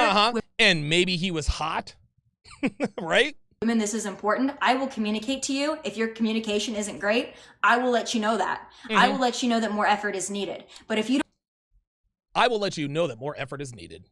And you wonder why you're single. Dude, if a chick ever called me or ever told me, Donovan, there's more effort needed. I need to know that you like me more. You need to bring forth more effort. I'm going to say, you know what? I guess that's the end of us because I am not bringing any more effort. For this woman to sit here and condescend to us and tell us that she would condescend to men like us, this is telling us why she's radioactive, gentlemen. Dude, who the hell does she think she is to say, well, I'm very direct and I'm going to tell you that more effort is needed? You want to know why she thinks this is attractive? Because it's attractive when men do it. All of the things that she says she is and does, these are the things that she finds attractive in men. Listen, this is a dating hack I talk about all the time. If you want to know what kind of man a woman wants, ask her what kind of woman she is. Every time. Well, I'm strong. I'm driven. I'm super competitive. She wants strong, super competitive men. Oldest trick in the book. This woman says, well, I'm direct and I'm going to tell you more effort is needed. That is a masculine characteristic. That is a masculine trait. It's attractive when men do it, not when women do it. don't heed that warning and I have to warn you twice. Oh, warn you. Oh my God. So now she's warning us. Now she's warning us. Oh my goodness. I'm done at that point. I don't really care anymore. Yeah. Oh, I'm sure now you I'm don't. done. Nope. Now I don't care. Okay. And I know my friends who are watching this are thinking and saying the same thing because we have these conversations on an almost daily basis. Yes, because you guys get ran through by the same men. Here is what Ms. Lahren knows but isn't saying out loud and can't say out loud. And this is with regards to consistency, right? Letting a woman know that you're actually interested, letting a woman know that you care. When a man expresses feelings for a woman they're seeing, a funny thing starts to happen. Okay? All of a sudden, she doesn't call or text as often, right? All of a sudden, she's more entitled. She's more short-tempered. She's more disrespectful. Okay? Before he told her he had feelings for her and was inconsistent, she wanted to spend time with him. She wanted to make him happy. She wanted to make sure that he knew that she was his and only his. But after he tells her he likes her, now she wants to go to the club with her friends. She didn't want to stay in with him anymore. Instead of doing her best to make sure she was his and nobody else's, now she wants to make him wonder whether or not he's the only guy she's sleeping with. You see, ladies, when we tell you and show you that we like you, you do a complete 180. You stop doing the things that made us like you in the first place, right? But then when we're inconsistent and play mind games and ghost and all that, you guys can't get enough. So much, in fact, that you'll stick around and give us a chance or three to make it right after your warnings.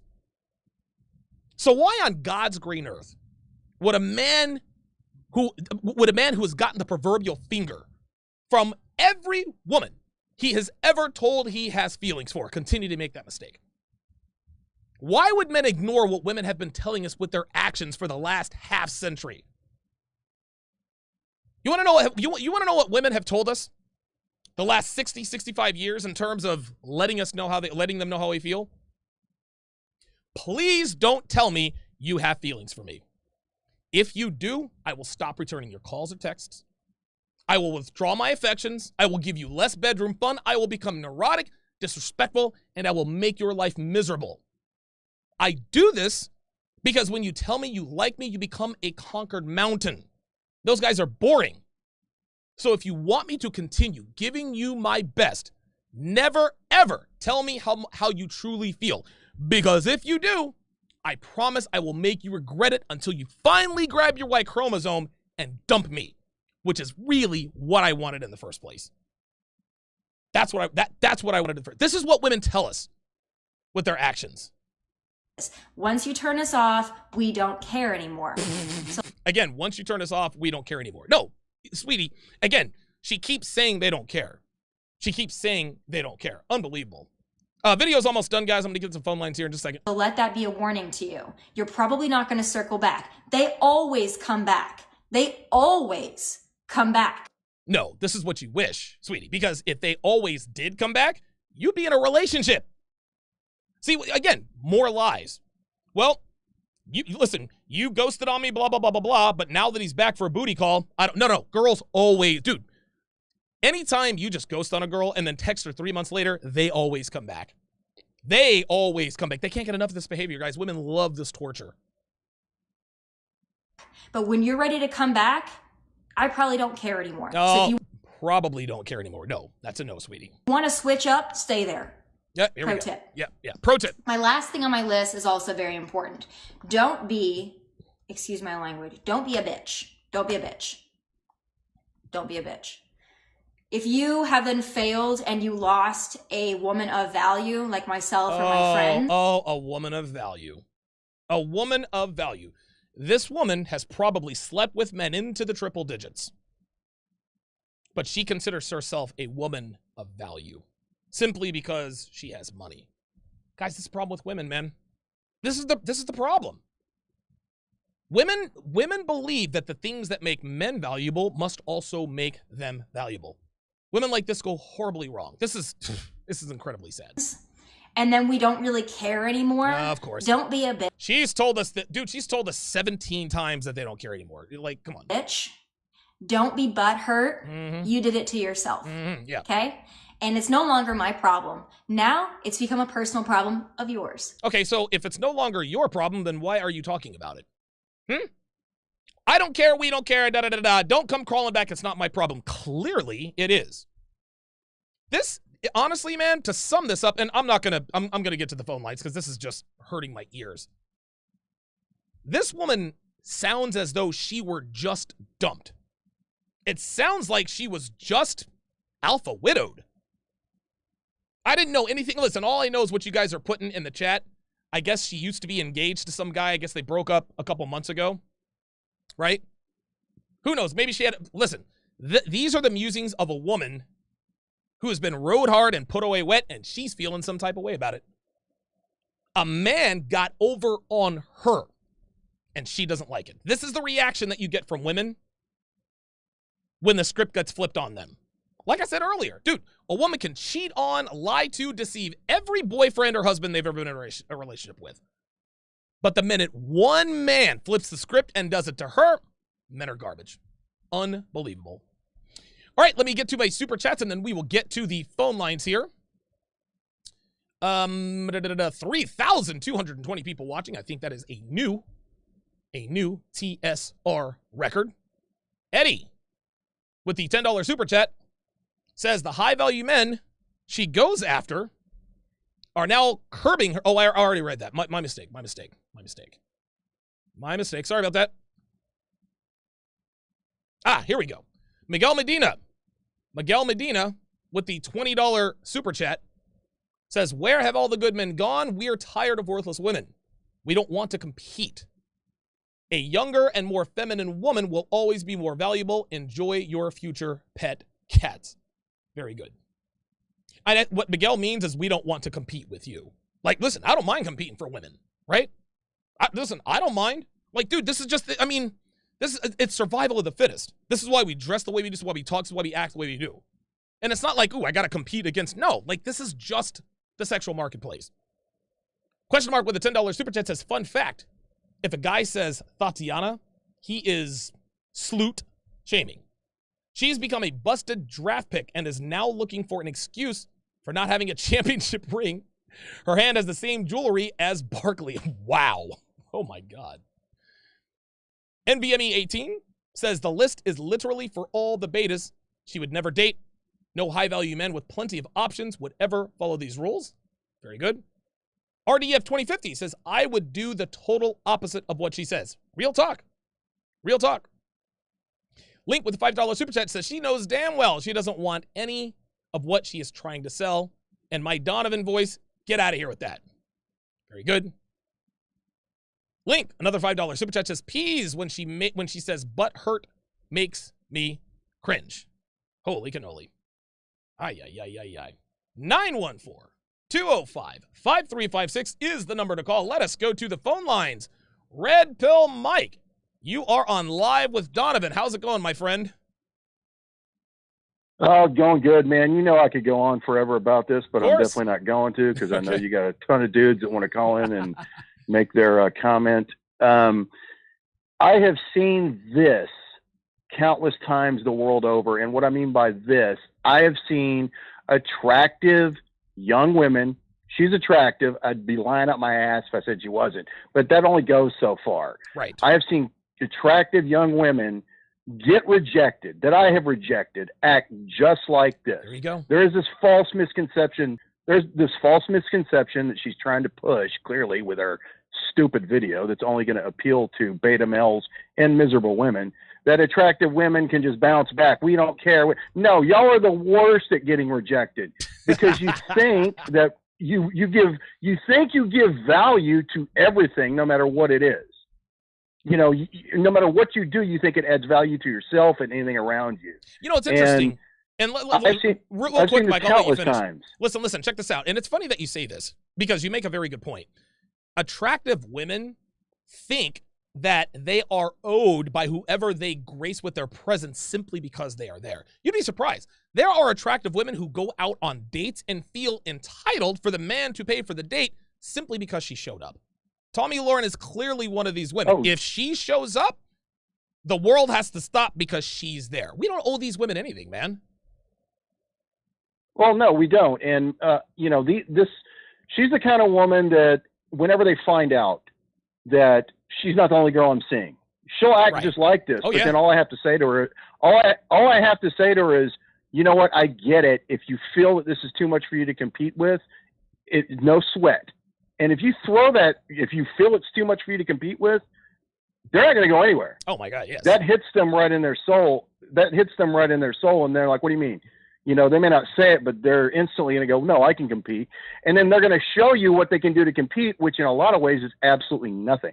Yes. They think that just by being who they are and looking the way they look, that they don't have to do anything to compete. And she's done this countless times, clearly. Oh, of course. You can get alpha widowed by not even being in an exclusive relationship with a high value guy. That's if right. you're just dating or seeing a high value guy and he tells you go to hell, you can react just like this, and it's all the same. It's being alpha widowed.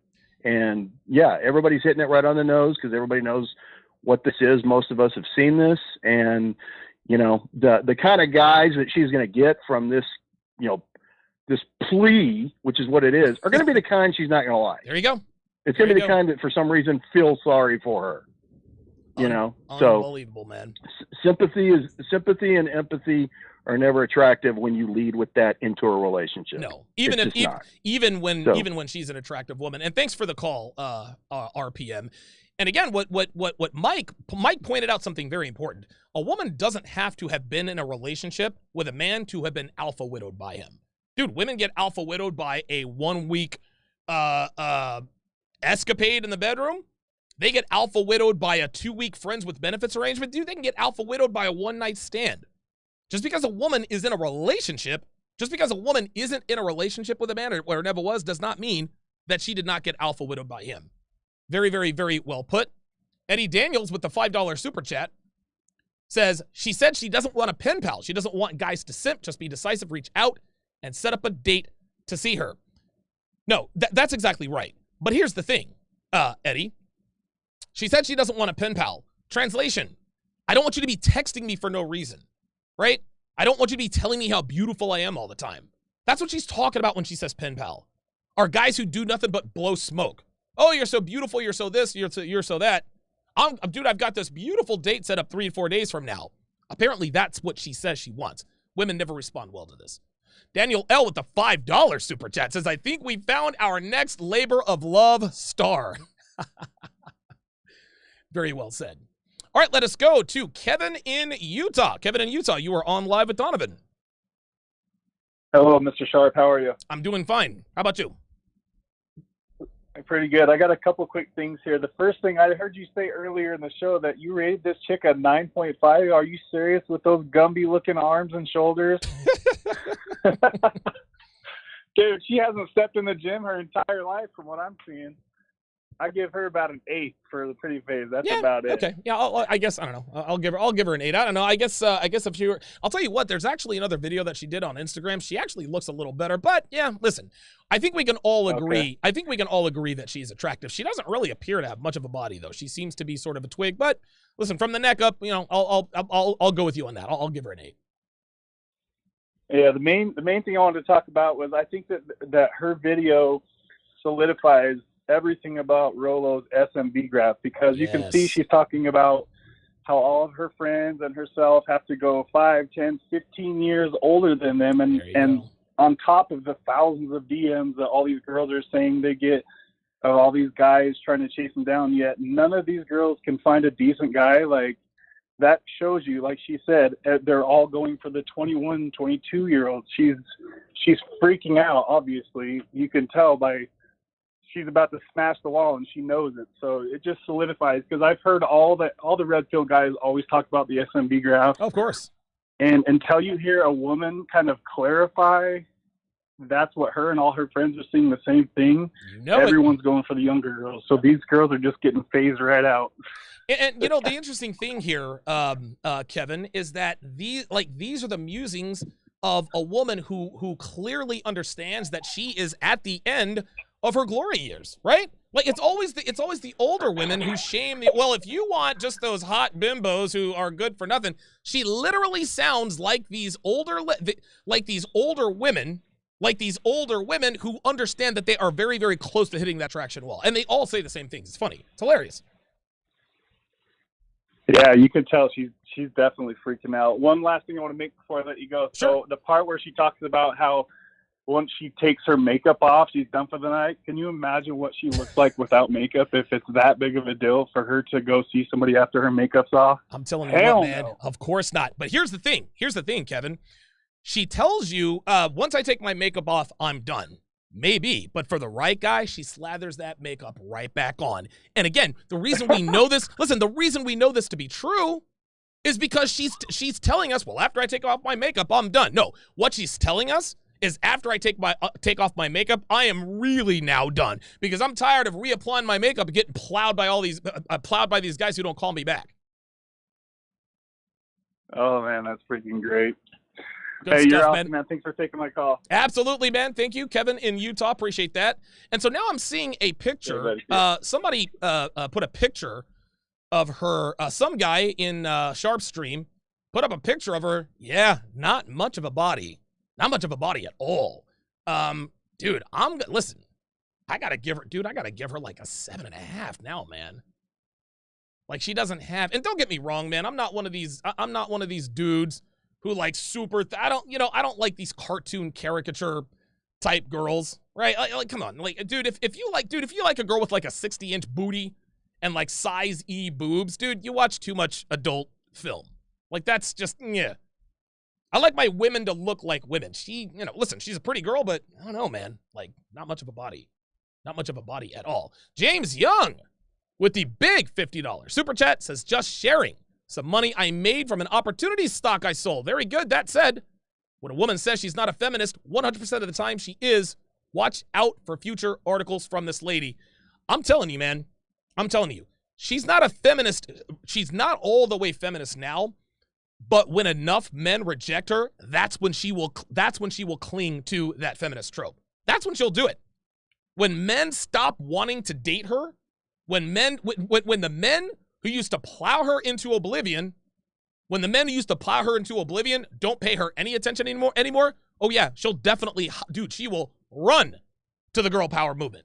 Because clearly, the reason why she's still single and doesn't have a man couldn't be because of her. She's not, of course it's not, she is absolutely the catch of the year. She is absolutely the catch of the year. Nope. Sorry. Nope.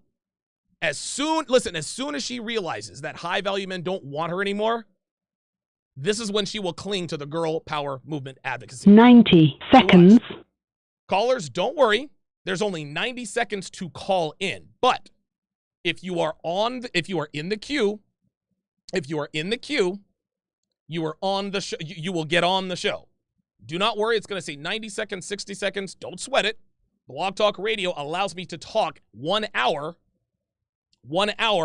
after it, quote, ends the show. So if you're in the queue, you will get on the show. All right, let's go back to the phone line. 60 seconds. All right, let us go to Eric. Oh, all right, let's go to Brian in Texas. Brian in Texas, you're on Live at Donovan. Hey, hold on. Hey, can you hear me? Yes, I can hear you, Brian. Hello? Yes. Oh, okay. Yeah. About the whole cutting in line thing. I don't know anything about that. I called in, and all right, that's fine. I'm past it. I'm past it. No, it's fine. I'm past it. What's your question or comment? Yeah, well, I just want to let you know that, so in case it comes up again. Brian, I get it. It's okay. Okay. With anyone else. Brian, please just ask your question, dude. You're killing me. Okay. So while you were watching the video, Tomi started to give advice to 10 guys, seconds, and she was telling guys to set dates in advance, stuff like that. And you said basically the telltale sign of a guy who's clueless is a man who sets up dates 3 days in advance. I don't understand that. Why would that be bad? Like, aren't you supposed to set dates in advance, or are you supposed to go out with her that day? You know what I mean? What do you set in advance? No. Yeah, when I talk about setting up dates 3 and 4, the reason why it's a bad thing to do that is because girls get opportunities all the time. You want to set up the date or the meetup as soon as possible because girls have attention deficit disorder. They have so many men making them offers all the time that, dude, if a better option than you comes along within that 3 to 4 days, and guess what? Chances are it probably might be, she's going to flake on the date. The longer, and again, this is what John, this is what John and Myron talk about all the time. Time kills all deals. This is in the sales game as well.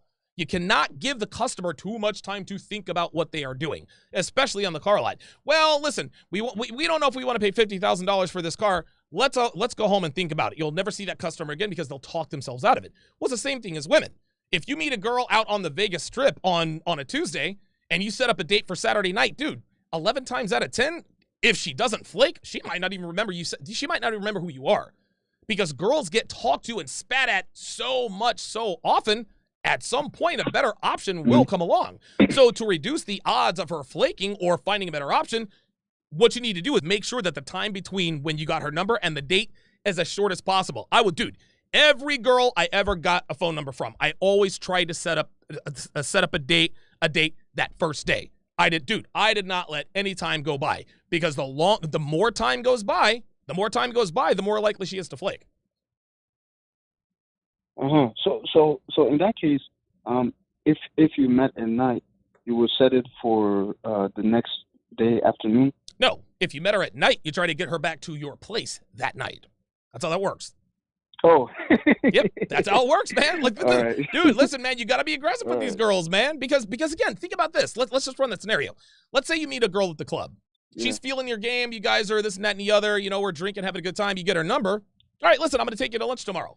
Dude, when you text her tomorrow morning to confirm the date, she's going to be like, who are you? Well, we met at the club last night. What's your name? Donovan. Dude, I met 4 Donovans last night. Dude, you understand what I'm saying? Time kills all deals. Yeah. The more time there is between the time you met her and got her number to the date, the more likely she is to flake on or just forget about you altogether. Girls have very short attention spans. They are going to forget who you are if enough time goes by. This is why you have to set up. This is exactly why you have to set it up. Thanks for the call, Brian in Texas. I appreciate that. Let's go to Patrick in Texas. Patrick in Texas, you are on live with Donovan. Hey, what's up, Donovan? What's up, man? How you doing?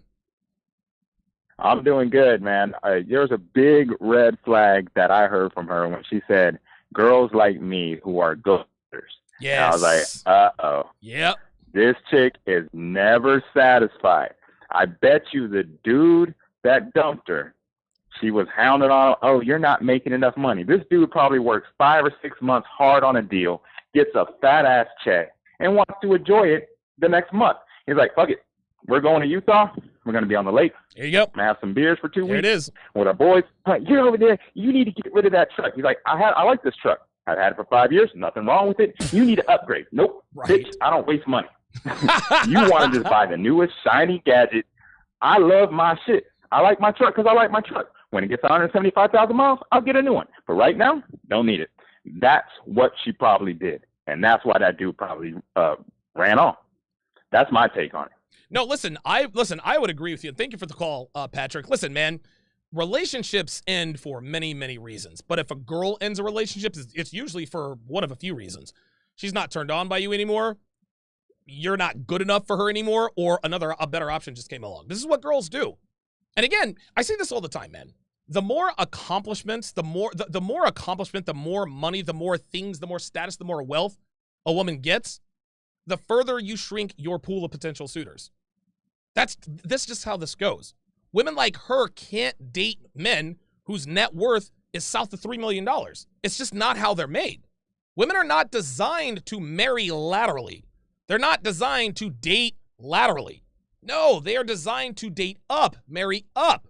Now, they might sleep down every once in a while, but they're not going to let anybody know. This is why women who were ever on TV or ever had any celebrity are doomed. Dude, I heard today that Becca Kufrin, the Bachelorette, and the guy that won the show, Garrett, heard they broke up. Do you think Becca Kufrin is going to go back to dating nobodies? from her hometown in Minnesota? No. She can only date celebrities from here on out. And the reason, if a woman accomplishes any modicum of celebrity or status, dude, I'm telling you, the further she creeps up, dude, there are not many high status men relative to the number of population. The number of high status men is dwarfed by the number of regular guys. So if you get a woman that gets high status, she can only date these guys. That's it. And they wonder why they're never, ever happy with their dating lives. It's because you moved up. This is why, dude, this is why in this community we tell women, dude, do not go, dude, you can, listen, go to college if you want, get a powerful career in this and that and the other, but understand that it is going to cost you romantically. It is going to cost you romantically. The more a woman accomplishes, the more money she makes, the fewer men will be available to her. And listen, we don't make the rules. It's the men that she will prefer. She's going to say, well, you can't limit me. We're not limiting you. You're limiting yourself because you simply cannot be attracted to a man who is lower on the totem pole than you. Just doesn't work that way. All right, let us go to Scott in Colorado. Scott in Colorado, you're on Live at Donovan. Scott in Colorado. Scott in Colorado. Scott in Colorado, going once, going twice, and Scott in Colorado is gone. All right, let us go to Super Dude in Brooklyn. Super Dude, what's going on, brother? How you doing, man? How's it going, Don? How you feeling? Doing good, man. Good to talk to you again. Good, thank you. Same here. I'm happy to see that you're good and healthy. Last time I checked around, you were sick or something. Yeah, I had a bout of I had a little thing with high blood pressure, but I think I'm okay now. I'm not going to keel over and die anytime soon. At least I don't think so. So we'll see. Let's hope not. We need you. I have a question. Sure. About this because you ever my grandfather showed me this game when I was a child called Lemmings. You ever heard of that? It's like I have. It's a Nintendo game called Lemmings. Yeah, dude, I played it when I was a kid. Yeah. Yeah. Okay, so check this out, right? The women today remind me of the Lemmings because it's like they keep walking into that wall. You know what I mean? Oh, yes. They walk. Oh, that's good. That's good. That's wonderful. Lemmings. No, you're right. Like, dude, that is an apt comparison. Like, I love it. I love it. It bugs me out because it's like, as men, we can learn the skill of dating from one another. We can learn, like I've learned a ton from you. You know what I mean? I've learned a ton from Kevin Samuels and Solo TV84 and everybody. Yeah. You know, and I just don't understand why they can't look at each other and see like you know because when you look at Tomi when she was like 20, 21, 22 when she first started, you would think she would never, you know what I mean, be saying the crap she's saying now. Of course. You know, and it's just like she literally is all of these women. They're literally walking the carousel and hitting the wall like lemmings. That's you right. know what I mean? No one looks around. Not only and I'm that, trying to understand why. Go ahead. No, go ahead. Continue. Go ahead. No, you were saying not only that. I'm curious. What were you gonna say? Well, no. So you said that these women continue to walk into the wall like lemmings, and you can't understand why. And I know what your question's going to be. Why don't women watch the other women who hit the wall and have that same rhetoric? Why don't they act differently? Right. Like it doesn't. It doesn't take a lot of brain power to look and say, okay, by the time I'm 30, half the men that I've dated aren't going to want to date me anymore. Right. So why don't I lock down a man and get married before 25 or something like that? You know what I mean? Or just just get it done quicker. Absolutely. You know what I mean? Instead, they just keep riding this cock carousel and keep smashing that wall, and then they're alone. It doesn't make any sense. I don't understand it. Listen. And here's the thing, Super Dude. The reason why they don't make these changes, two reasons. Number one, they're still young and hot. Okay, so they still think they have time. Number two, they think they're special. Mm-hmm. Okay, they think they're special. Well, okay, so Oh. Diane was young and hot, and she's childless and doesn't have a man, but that's not going to happen to me. Now, Diane, she should have done what she had to do to lock down a man. But me, I've got time. I'm never going to end up like that. Girls never think it can't happen to them, and it happens to all of them. Every single one of these women go through the same thing. And Tomi Lahren here. Like a lemming. Listen, like a lemming, dude. Listen, Tomi Lahren, and thanks for the call, super dude. Tomi Lahren is the quintessential example of a woman coming to this, thank you very much, coming to this realization, okay? It does not matter what your belief system is. I don't care if you are a hardline conservative. I don't care if you're a bleeding heart liberal. It doesn't matter what your religious beliefs are. No matter what kind of woman you are, no matter what side of the aisle you're on, when you approach the attraction wall, they all say the same things. And she tries her best. I'm not a feminist. Okay, listen, Tomi Lahren is clearly not a feminist. She works for Fox News, right? Or she used to work for Fox News. She's a conservative pundit. Clearly not a girl power movement activist. But guess what? She's about to hit the attraction wall. And the men that used to want her only want her for bedroom fun now. And so what she is doing, what she is saying is what all women say at this stage in their lives. So she can sit here and say, well, listen, I'm not a girl power movement activist. So that's not, no. You don't have to be a feminist. You don't have to be a feminist to feel this way. Dude, women say they're not feminist all the time. Doesn't matter. Most women have feminist and girl power movement activist beliefs. Let me read these super chats, and then we will go to George from Texas here. Eric Macedo with a $5 super chat says, knowing about SMV really puts you ahead of men and women that don't know it is a game changer. Real talk. Justin De La Cruz with the $5 super chat. I appreciate that. Almighty Push with a $10 super chat says, if it ever came to a point where a man had to rely on a woman's income, they'll leave us. So why would we care about how successful they are? Exactly. That's what I'm saying. Like, we don't care about how much money a woman makes. We really don't. Listen, if you make good money, that's fine. But it is not a requirement. Sometimes a woman's high income will be a hindrance. I would even go as far as to say that the more money a woman earns, the less the more poorly behaved she is. Women who make a lot of money do not behave very well, at least not in relationships. That's just how it is. Technomage B5, another $10 super chat, says, women don't think the wall will happen to them until it does. I have a girl power minded niece going down this path, just entered the quote danger zone in age, has no clue it's painful to watch. Yeah, man, listen. The truth is the truth, man. Even when it comes to the young women we care about. I mean, my sister is a girl power activist to the max, and she's going through some of the same stuff. Gareth with a £5 super chat says, why is it never enough for a woman? You can give her the world. Hang on a second. You can give her the world, and she would still seek the sausage elsewhere. Yeah, I mean, again, this is what the girl power movement has done. It has made the average woman believe that she deserves an above average man. That's why the average woman's expectations are out of control. Then they wonder why they're still single. All right, let us go back to the phone lines. Let us go to George from Texas. George from Texas, you're on live with TSR Live. Hey, Donovan. George Truly here. Question for you.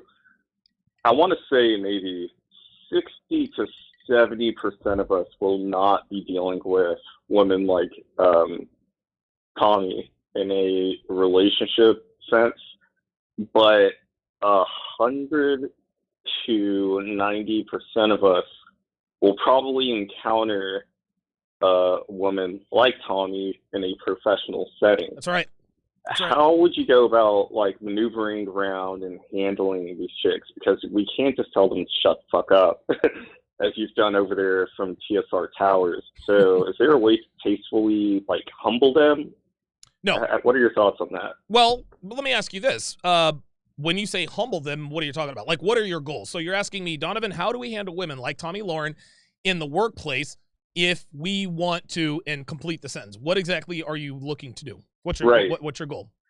So I guess the point in what I was saying is chicks like Tomi, very headstrong, confident, whatever. I'm not saying any of those are bad traits or attributes, but they will go around projecting whatever insecurities they've got onto people. Sure. In Tomi's case, she just did it on the Facebook Live, but believe you me, they'll do this just with whatever. You could be having lunch as a team or whatever, and she'll feel the need to just kind of say something, and it's like, wow, who hurt you, or try to correct you, or say, hey, stop doing that. Right. Just, you know. Yeah, yeah. But that's kind of what I meant by humble, or like tell them, like, hey, nah.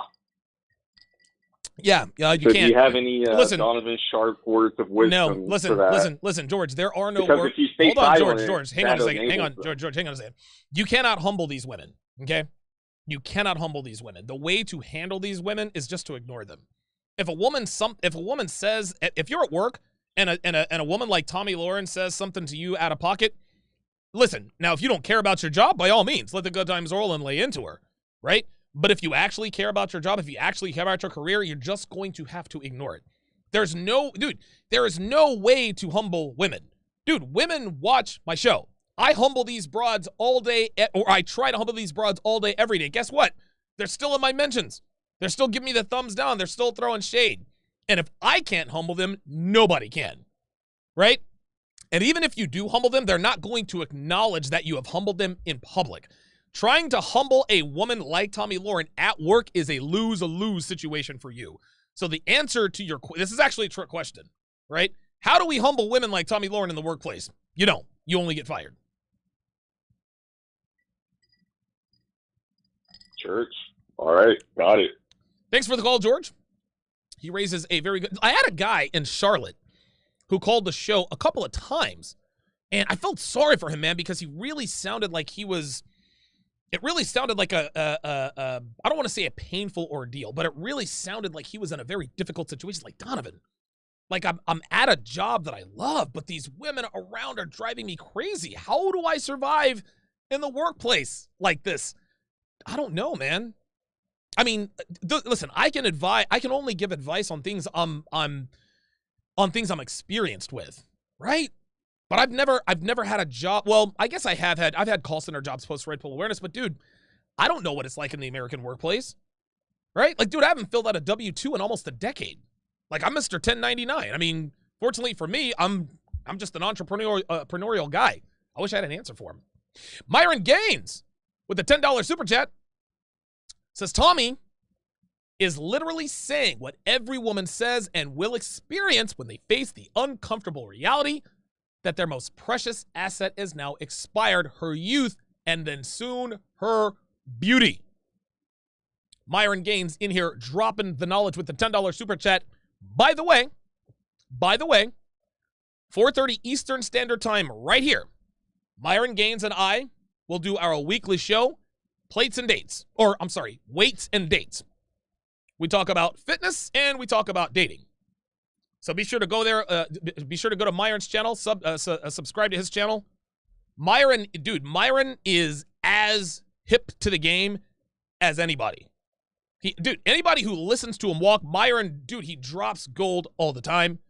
And then the super chat is no different. Unstoppable with the $5 super chat says, what I don't get is why she is trying to build up beta males with this video when she knows entirely that's not what she wants. You want to know why, Unstoppable? Because women are utterly incapable of telling us what they really need. This is why you don't take relationship advice from women, right? Women will tell you kind of what they want, but they will never tell you what they need. They'll tell you, I want him tall, dark, and handsome. They'll tell you that all day long, right? Well, how do I be more attractive? Well, be tall, dark, handsome. Listen, they'll tell you that all day. But they are incapable of telling you what they need. They can't do it. I need a man who doesn't feed into my emotional shenanigans. I need a man who calls me out on my BS. I need a man who doesn't allow me to get away with bad behavior. I need a man who will not allow me to disrespect it in public or private. I need a man who's going to hold me accountable. I need a man who's going to protect me from myself. No, women will never, they can't admit that to themselves, much less the people around them. Absolutely not. Good question. Scott in Colorado. Scott Free, obviously, with the $5 super chat, says, Tomi is a classic Western serial dater thought. Welcome to the wall. That's how this goes, man. That is how this goes. Very, very well said. Let's go back to the phone lines. Hang on a second. Oh, hang on. Let's go back to the phone lines. Let us go to Zen in Florida. Zen in Florida, you are on Live with Donovan. What's on your mind? What's going on, Donovan? Actually, I just wanted to just drop some knowledge real quick. Her fiance was in the top 5%. He was one of the best soccer athletes. He's actually running to become a senator in California. Oh my God. And she found somebody better. He was in the top 5%. She tried to branch swing to the top 1% and got rejected, and that's why this video is out. What? Chicks like this. What? Yeah, chicks like this do this all the time. Oh boy. Well, there it is. So let me get this straight. I want to make sure I have this story straight. So the guy that she dated, the guy that she used to be engaged to until I guess late April, top 5%, probably top 1%. Soccer star is going to run to be a congressman in California. She tried to branch swing from him to a higher value guy, and she got curbed, and that's why she's mad. There it is. Yeah. There it is, Mr. If you look up Brad Frick, that's his name. He's 28. Dude is a high value soccer star. Dude has he's running for congressman in California. Had she stayed with that, you wouldn't have seen this video today. Chicks like this do this all the time. You know, it's interesting. They do this all the time. They do it down here in Florida too. Listen, Zen, you know it's interesting. I was going to break down her correction video because she basically backtracked everything she said because she got a bunch of hate. She said, I know a lot of people thought that this was about my fiance, but it's not. Yeah, we know it's not. It's about the guy you tried to leave him for. That's what this is about. Exactly. Wow. Exactly. She tried that hypergamy, man. Listen, when you sit here and you ride in the car carousel, you hypergamous, and then you hit the wall, you become a Karen after that. That's right. A feminist Karen. It never fails. Unbelievable. Thank you for the call, Zen. Wow. So she's with Brad Frick, high value guy, soccer star, going to be a congressman. She attempts to leave him. She attempts to branch swing from him to a higher value guy. The higher value guy curbs her, and now she's mad. You want to know what that sounds like? That sounds like what happened to Jessica on Love is Blind. Jessica liked Mark, right? She also liked Barnett. Barnett told Jessica, this is before they even knew what each other looked like. Barnett tells Jessica, look, if I'm going to commit to you, then, if you're dating other guys, then it's going to be off for us. So Jessica's like, oh no, I'll end it. I'll totally end it. I'm not, no, it's you and only you. So she goes and out of nowhere tells Mark that they can't be in a relationship together. Nope, that's it. Totally it. So then Jessica comes to Barnett. All right, Barnett, I'm not dating or seeing Mark anymore. And he told her, Jessica, it's not you. And she was pissed. She was pissed. She was beside herself. She was beside herself. And you want to know something? The thing is this. Jessica Batten and Tomi Lahren, they are upset for men doing to them exactly what they've done to men. Tomi tried to swing to a higher value guy, and he ended up not wanting her. And this is why I tell you guys all the time, do not feel sorry for these hoes out here. Because for every one guy that screws them over, for every one guy they complain about on social media, for every one guy that they say men are garbage, whatever that guy did to her, she's done to 50 other guys. Never, ever feel sorry for these women. I do not feel sorry. Dude, I didn't feel sorry for Tomi before Zen put me up on game. I definitely don't feel sorry for her now. All right, let us go to Cash in New York. Cash in New York, you're on Live at Donovan. Yo, Donovan, what's good, B? What's up, brother? Hey, chilling and shit. Was just doing some abs, waiting for my turn and all that. Nah, I wanted to let everybody know right now, like, I just went on her Instagram. She's out here taunting us, like, oh, all these men talking about me, blah, blah, blah. Like, yeah, we're talking about your hypocrisy and the message that you're sending to the rest of women. And all you're going to do is create a massive chain reaction of failure. You know, she's literally right now making fun of all of us and shit. Why is she making fun of us? What kind of things did she say? She's like, oh, these guys can't stop talking about me now because they know I must have struck a nerve. Here we go. And all that. And I kept digging, and there's a picture of her as a little girl with her grandfather, and she's like, oh, suicide, you know, is very crucial. I've been impacted by it. My grandfather committed suicide. You would think with such life experiences, you would be a lot more polite towards men, a lot more of a pleasant individual. I don't want to say no names or nothing, but sure. I personally know a guy who went on her show one time talking about politics and all that. And the guy, to what I heard, the guy and her had like really like continuous conversation where he got the idea that maybe she was feeling him, and it's just like, yo, like, you've been leading guys on and all that, and now that the tables are turning on you based on the guys that you pick, because what happened? Yeah, I mean, again, now that the tables have been turned, now it's a problem. Yeah, so you see how the guy who called before that, he was like, yo, she had this dude, I'm 5'9". Her ex man, Frick was it, or Brick? Yeah. Yo, tall, athletic. Like, what more can you ask when he was dedicated to her? And you know, the monkey branch. She tried to go from him to what, you aiming towards God at that point? Like, what more you women want? And all that. It will never listen, man. These women are loony. Listen, it will never, ever be enough. Thanks for the call, Cash in New York. Yeah, listen, it's never enough for women, man.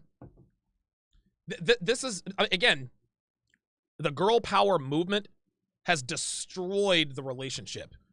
What has finished the job is the smartphone.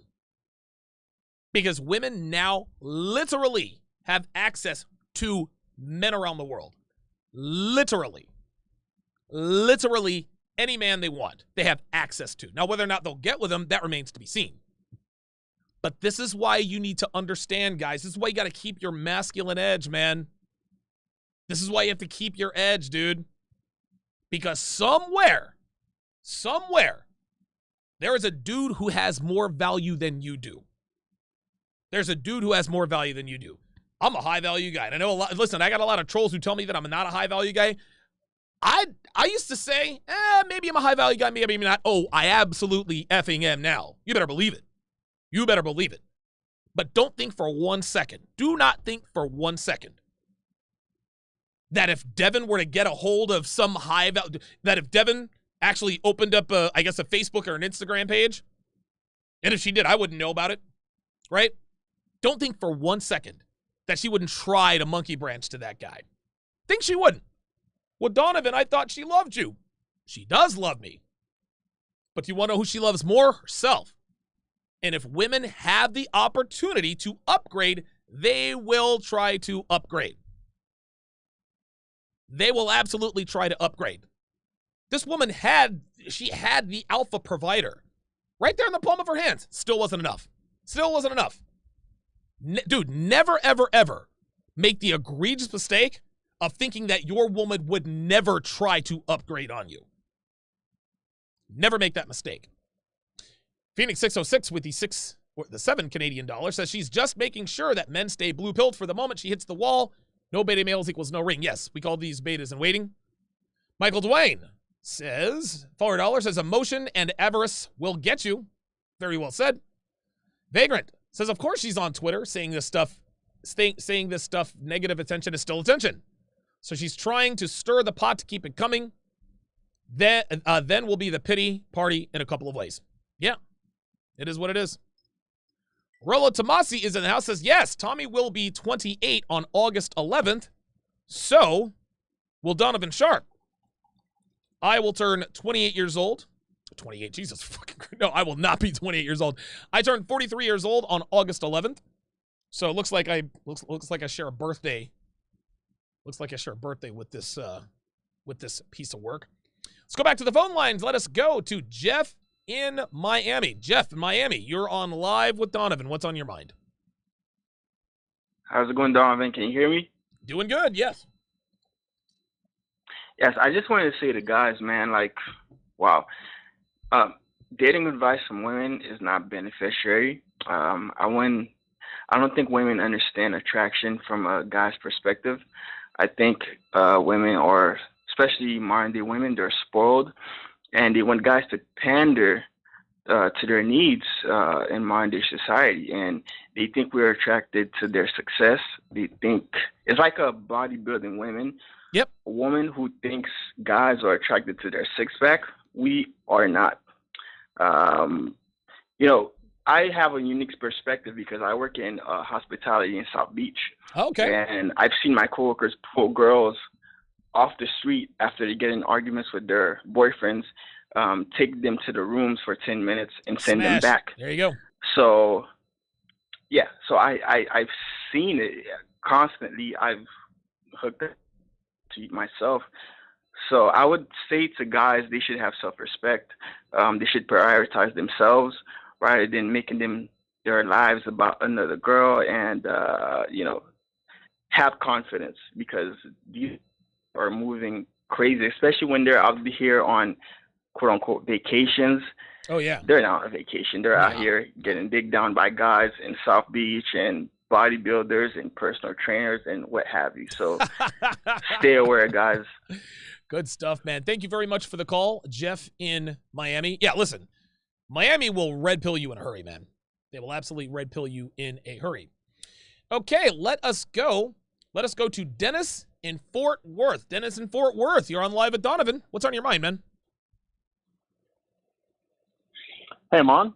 You are on. Hey, Donovan. No, this is Kenneth in Fort Worth. I'm sorry. Kenneth in Fort Worth. I talked to you a couple months ago. Oh, what's up, man? It's good to talk to you again. And I just want to say also, a long time ago when I used to call, I was maybe one of two people from Texas calling in. My state is mad representing today, and I'm real happy yeah, about everybody's that. in Texas today, man. Isn't it interesting, the conundrum that this woman and women like her find themselves in? They have bought into the feminist narrative, and essentially they're the equivalent of alpha males. They go out and they make all this money and they do all these things. They're still female. They still play the hypergamy branch swinging game. And when they get burned at this time, what do? They turn around and give out a list of bullet points on a resume for a male wife. There it is. Male wife. I love it. Yeah. Eventually, give it 5-10 more years, the only options she's going to have are to, maybe try to swing back and forth between beta simps. And if she does get an alpha, she'll be a money mama to him. It'll be a boy toy. That'll be the only option that she'll have. I like that, dude. I like that term, money mama. Yeah, and real quick, and I want you to stay on the line here. I think what women fail to realize, and again, this is the sexual dichotomy, right? This is the asymmetry of sexual attractiveness. Women can't live like men. Women can live like men, but if a woman lives like a man in that she's a jet setter around the world, she's ultra competitive, has a lot of sex with a lot of people, the world and life doesn't reward her the way it does a man because she's a woman living like a man. What are your thoughts on that? Absolutely. When she's 40, 45 years old, will she be able to turn around and get a 20-year-old guy? Doubtful. There you go. Right. Regardless of her money or her station, doubtful. Right. But a 40 to 45-year-old man being able to turn around and pluck 20-year-olds like they grow on trees, yes, absolutely. Money, successful, absolutely. And not only that, the guy doesn't relatively have to stay in shape either. Nope. That's also part of the game that makes him so mad. But one of the other points, all of your callers have been great, but that one guy who said, you watch out for this woman's columns in the future years. Yes. That man had a crystal ball. That was sentient, because this woman, as she gets more and more bitter, is going to turn feminist. Her hair's going to go purple. Oh, it's yes. going to be awesome. Oh, yes. Listen, this woman is and thank you very much for the call. This woman, this is almost like pre-feminism language, right? Like, these are the words of a woman who are on the cusp of becoming a feminist.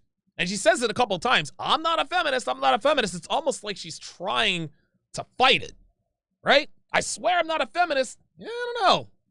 Maybe not yet, but you're certainly headed down that way. Red Pill Mike with $5 super chat says she is an example of a woman who spent time chasing success and finally realized that she is only as valuable as the last guy she dates. Dude, RPM is always dropping gems in here, man. Very, very well said. Very well said. All right, let us go to Dub in Dallas. Dub in Dallas, what's going on, brother? How you doing, man? Good, I'm good. Real quick, I was gonna make another point, but something just hit me. If you can remember back in the day, it wasn't cable, so people were satisfied with the channel that they picked. Nowadays, it's all these stations. People are always like, there's nothing to watch on television. Right. Girls look in their closet. Oh, I don't have nothing to wear. But the thing I'm seeing now is hypergamy is now hurting them, because while they thinking they can level up as they're approaching the wall, or they are oblivious of the wall, by their branch swinging, like Tommy Lawrence showed, they will zero themselves out. Woo. And then they're gonna be prepared to get catch when they get over there. Oh boy! I agree with you, Dub. And I've said this before. Hypergamy is good for both men and women. You might think I'm crazy, but stay with me. If a young, pretty girl is hypergamous, she is going to pick the highest status male that she can possibly get, which is going to be pretty high status if she's young and pretty, to make babies, right? Like, the physical purpose of life is reproduction. The reason why women are hypergamous is because they want that paternal investment, right? If I'm going to have the offspring of this man, I need to make sure that he has the genes, that he has the chops, that he has the strength, that he has the masculine abilities to survive in this world. And again, women don't think about this consciously. They think about this stuff all on a subconscious level. This is good for men. The reason why it's good for men is because we want young, pretty girls, right? Stay on our shit. There you go.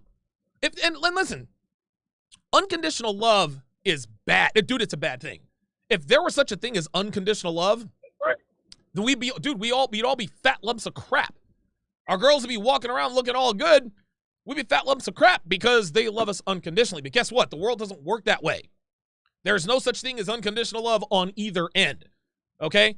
A woman's love, especially, is definitely conditional. And this is why you have to stay on top of your you-know-what. This is why I say hypergamy is good for both men and women. However, hypergamy, when used in the wrong way, that's when it burns them both. And unfortunately for women, women could use hypergamy when they're in their early 20s. Yes, listen, by all means, upgrade away. But you better lock someone down quick, because before you know it, you're going to be 28 years old and wondering where all the good men gone after having tried to upgrade for the last time. I'll give you the last word. Yeah, hypergamy is definitely a good thing. It keeps the man on the ball so he can stay on his purpose and basically dominate life. But at the same time, due to things like social media, where females have so many options, they have to be careful about their hypergamous nature. That's right. They zero themselves out and end up all alone. Thank you very much for the call, Dub. I'm sorry. Ooh, Dub, I'm sorry. Ooh, dude, my bad. I didn't know you had any more. My bad. Even if a beautiful 20-year-old virgin locks down a super high status male, the smartphone and the girl power movement will be working all the time to try to tear that apart. Got a beautiful little 21-year-old virgin, which is absolutely not even close to possible or true. But let's just say, for the sake of argument, that a young, pretty girl does get married early and has kids with a high status, high value male. because of the smartphone, because of social media, because of the girl power movement, she's always going to be asking herself, is he the best I can do? Is he good enough for me? Could I do better? All the time. The world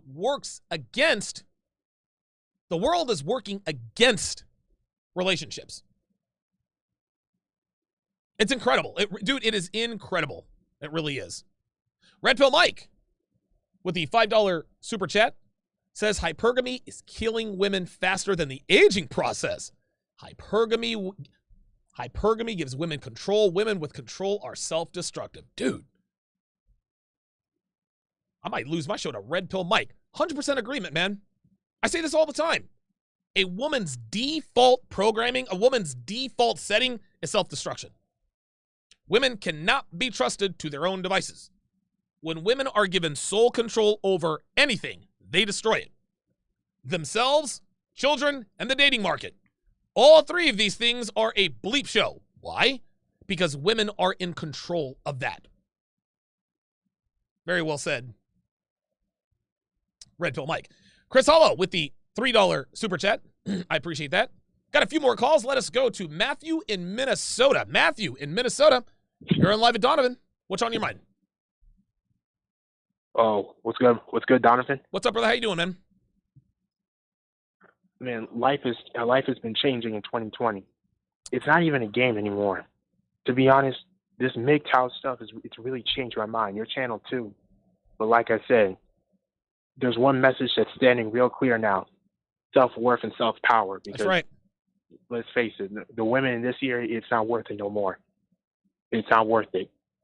I mean, me as a man, I've been called ugly, all these other like bogus and heinous names. And to be honest, with this Me Too and like feminist stuff, I'm scared right now to even date. Right. No, I get it, man, because you know the thing is, Matthew, and how old are you? 18. God, see, dude, you're 8. Listen, congratulations, number one. You found this community at a young age, so you, unlike most guys, you're going to steer clear of the pitfalls provided you make the right decisions. But again, you're 18 years old. Like and again, I want to make it clear. I'm not what you call a quote unquote MGTOW, but I understand where your mindset is. Listen, I used to be hard on MGTOWs, or I don't even want to call them MGTOWs. I used to be hard on guys who said, you know what? I'm out. I don't want anything to do with women. I'm checking out. It is what it is. I don't want any. Listen, I used to be hard on those guys, but dude, the more time goes by, the more I don't blame them, man. Like, dude, it's becoming risky to even interact with women on a non-sexual level. You say hi to a woman at work the wrong way, you get called into human resources, right? You look at a woman a certain way, all sorts of accusations. Have a one-night stand with a woman and ghost on her, now she's going to make false accusations against you. So while I used to be really, really hard on guys who just completely checked out of the dating market, while it's not something I would do or advise men to do, I can't blame those guys anymore, man. I really can't. I really, really can't. All right, let us go to another Matthew. Let's go to Matthew from Toronto. Matthew in Toronto. You're on Live at Donovan. What's on your mind? Hey, Donovan. Happy to talk to you. Thank you. So, so what you were talking about really talked to me, because it's true that women like Tomi, who are worth a lot of money, they aren't really the type to be submissive or to be very respectful. Because I had dated someone like that, and when we met, we were earning about the same thing, and I'm unionized. But over time, she was like earning 6 figures bonuses. So the more money she made, the more I found that her attitude towards me was different. Like she was becoming insufferable, always double standards. Yep. Wow. So what ended up happening in that relationship? Or first, and I don't want you to get too personal. I don't want you to give away any personal or proprietary information. But what exactly about her behavior changed when she started getting promotions? Well, she was very controlling. Like she would like get pissed off at me in public. She would like berate me. She was always pushing for commitment. She wanted us to live together. She wanted me to marry her. She wanted me to tell her that I loved her. Like it was like a kind of insecurity, but I didn't get it, and it was just turning me off. And it's like your other caller was saying, like male hypergamy. So that one night I went out to a club and I met this 21-year-old and I was cured. Like, wow. I didn't want anything to do with her. Said you were cured. God and it was funny. Yeah, and I was like Garnett, like you were telling. Like Garnett is like the top. He was like the 5% of guy who are like they have game but they don't know about it. So, yes. Like I was checking her, and I was letting her know I was willing to walk away, and she was like, she turned into she was purring like a pussycat, honestly. And I still ended up, breaking up with her because I met this like gorgeous Polish girl, 25-year-old, and I was just done. I didn't care she was making $500,000. I really didn't care. And that girl was making less than me, and I was just like, you know what, I'm out. There you go, man. Again, and thanks for the call, Matthew in Toronto. Very, very good story by him. Again, a woman's, and don't get me wrong. I'm not going to come on here and say, hey, listen, we want to date broke women. No. No man is saying that, because this is what the other side likes to do. Well, he says a woman's money doesn't matter. He doesn't want a career woman. Well, he just wants a woman who doesn't have a pot to piss in. No, that's not what we mean, and you know that. No, women with more money are not well-behaved in relationships. That's just all there is to it. The only way a woman who makes a lot of money is well-behaved in a relationship is when they are with a super-duper high-status male or a man with my level of awareness. Okay, listen, when Devin and I first moved together, when I first started this thing, dude, Devin made a lot more money than I did. Guess who was still in charge of the castle? This guy. Now, I'm one of the few exceptions to the rule. And if you have that ironclad conviction and that frame, you can make that work. But you got to understand, dude, you got to be that guy to the core. Dude, there cannot be anything incongruent about you. Now I'm at a point where not only was I out earning my girlfriend, I earned so much that I could pull her from her job and make her my employee. So she will most definitely, I would assume, stay in pocket. But other than that, man, the more money a woman makes, the more poorly behaved they are in relationships. Okay, let us go to Stephen from Maryland. Stephen in Maryland. You're on Live at Donovan. What's on your mind, brother? Hey, how you doing, Donovan? Doing good, brother. Good talking to you, as always. Good talking to you. Thank you. So, I have a question. Yes. So, I understand about hypergamy, and I agree with you 1,000% on everything you say. Me and one of my good friends, we listen to you all the time, and we agree with you 100%. So basically, him and I, we've come up with this kind of this hypothesis. We believe that hypergamy only applies to non-Black women. The reason why we've come up with this hypothesis is because, you know, we live in Baltimore, and, you know, the stuff that we see all the time is that we have these women who are our ages, who are 25, 24, 23. They're going with these bottom of the barrel type of guys. Okay. But he's a mortgage broker, and I'm in the process of being a fireman. So we literally say to ourselves, like, yo, how in the hell are we, you know, high value men, we're about to be in our careers, but they going after these pookies and these Ray-Rays. And we also see it with these celebrities, too, with the whole Will and Jada, that Nicki Minaj and her spouse, and we see it all the time. Well, hold on. Let me stop you right there. Let me stop you right there, Stephen. I don't compare the real world to celebrities, right? The Will and Jada thing, the Will and Jada thing was certainly, you know, a weird thing, but again, that's a celebrity couple. The same rules just don't apply to them. But what you're saying, just let me make sure I get this straight. So what you're saying is that you think hypergamy only applies to non-Black women. And you said that these girls are still dating the Pookies and the Ray-Rays. Now, the girls who are still dating the Pookies and the Ray-Rays, are they high value to you? Like, what are those women looking like? They're pretty decent girls as far as, like, looks-wise. You know, a lot of women as me and you both can agree, they give their prime years to the Pookies and the Ray Rays in their 20s. Sure. But they want to scale down to the quote-unquote good guys in their 30s. Okay. And, you know, one my friend who me and converse about this all the time is like, yo, like, we're not going for these bottom of the barrel as women. If you didn't want me when I was 21, don't look at me when I'm 31. Sure. You know what I'm saying? So well, here's the thing. These very pretty women. Okay, let me ask you this. What if I were to ask you, right? If you and I were just hanging out, I didn't know anything about this kind of content. I said, you know what, Steven, I read something on the internet about hypergamy. Like, I don't know what it is. What is hypergamy? Can you explain it to me? Absolutely. Hypergamy, so it's two different types of hypergamy. It's genetic hypergamy and it's also provider hypergamy. Okay. That's the first thing I would say to you. And another example that I can say with hypergamy is basically that women, they want to fuck up. Okay. They're trying to get the best suitor available. It's Okay. in their nature. Okay. Okay. So hypergamy is just to you, it's just the desire to upgrade. Is that correct? Yes. Okay. So Yeah. you're on the right track, but I want to make sure that I explain this as clearly as I can to you. Hypergamy states that a woman will always try to consolidate. A woman will always try to get with the highest value men available to them. Okay? So these girls out here who are dating Pookies and the Ray Rays are not high value women, because if they were high value women, they would be trying to date men who have more value than the Pookies and the Ray Rays. Okay?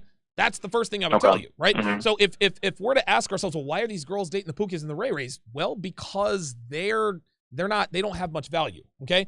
Hot girls are hypergamous because more high value men want to be with hot girls. Okay?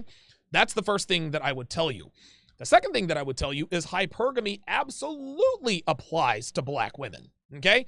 It absolutely applies to ugly women.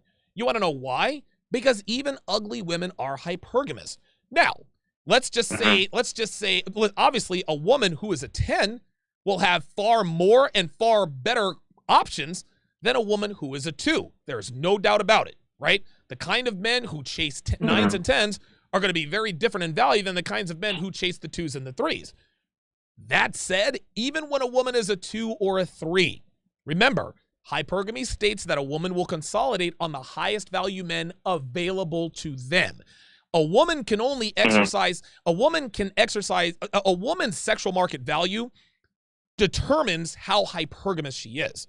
So if a woman is a 2 or a 3, she's not going to be able to have opportunities with guys that are 9s and 10s because they just don't have the value, right?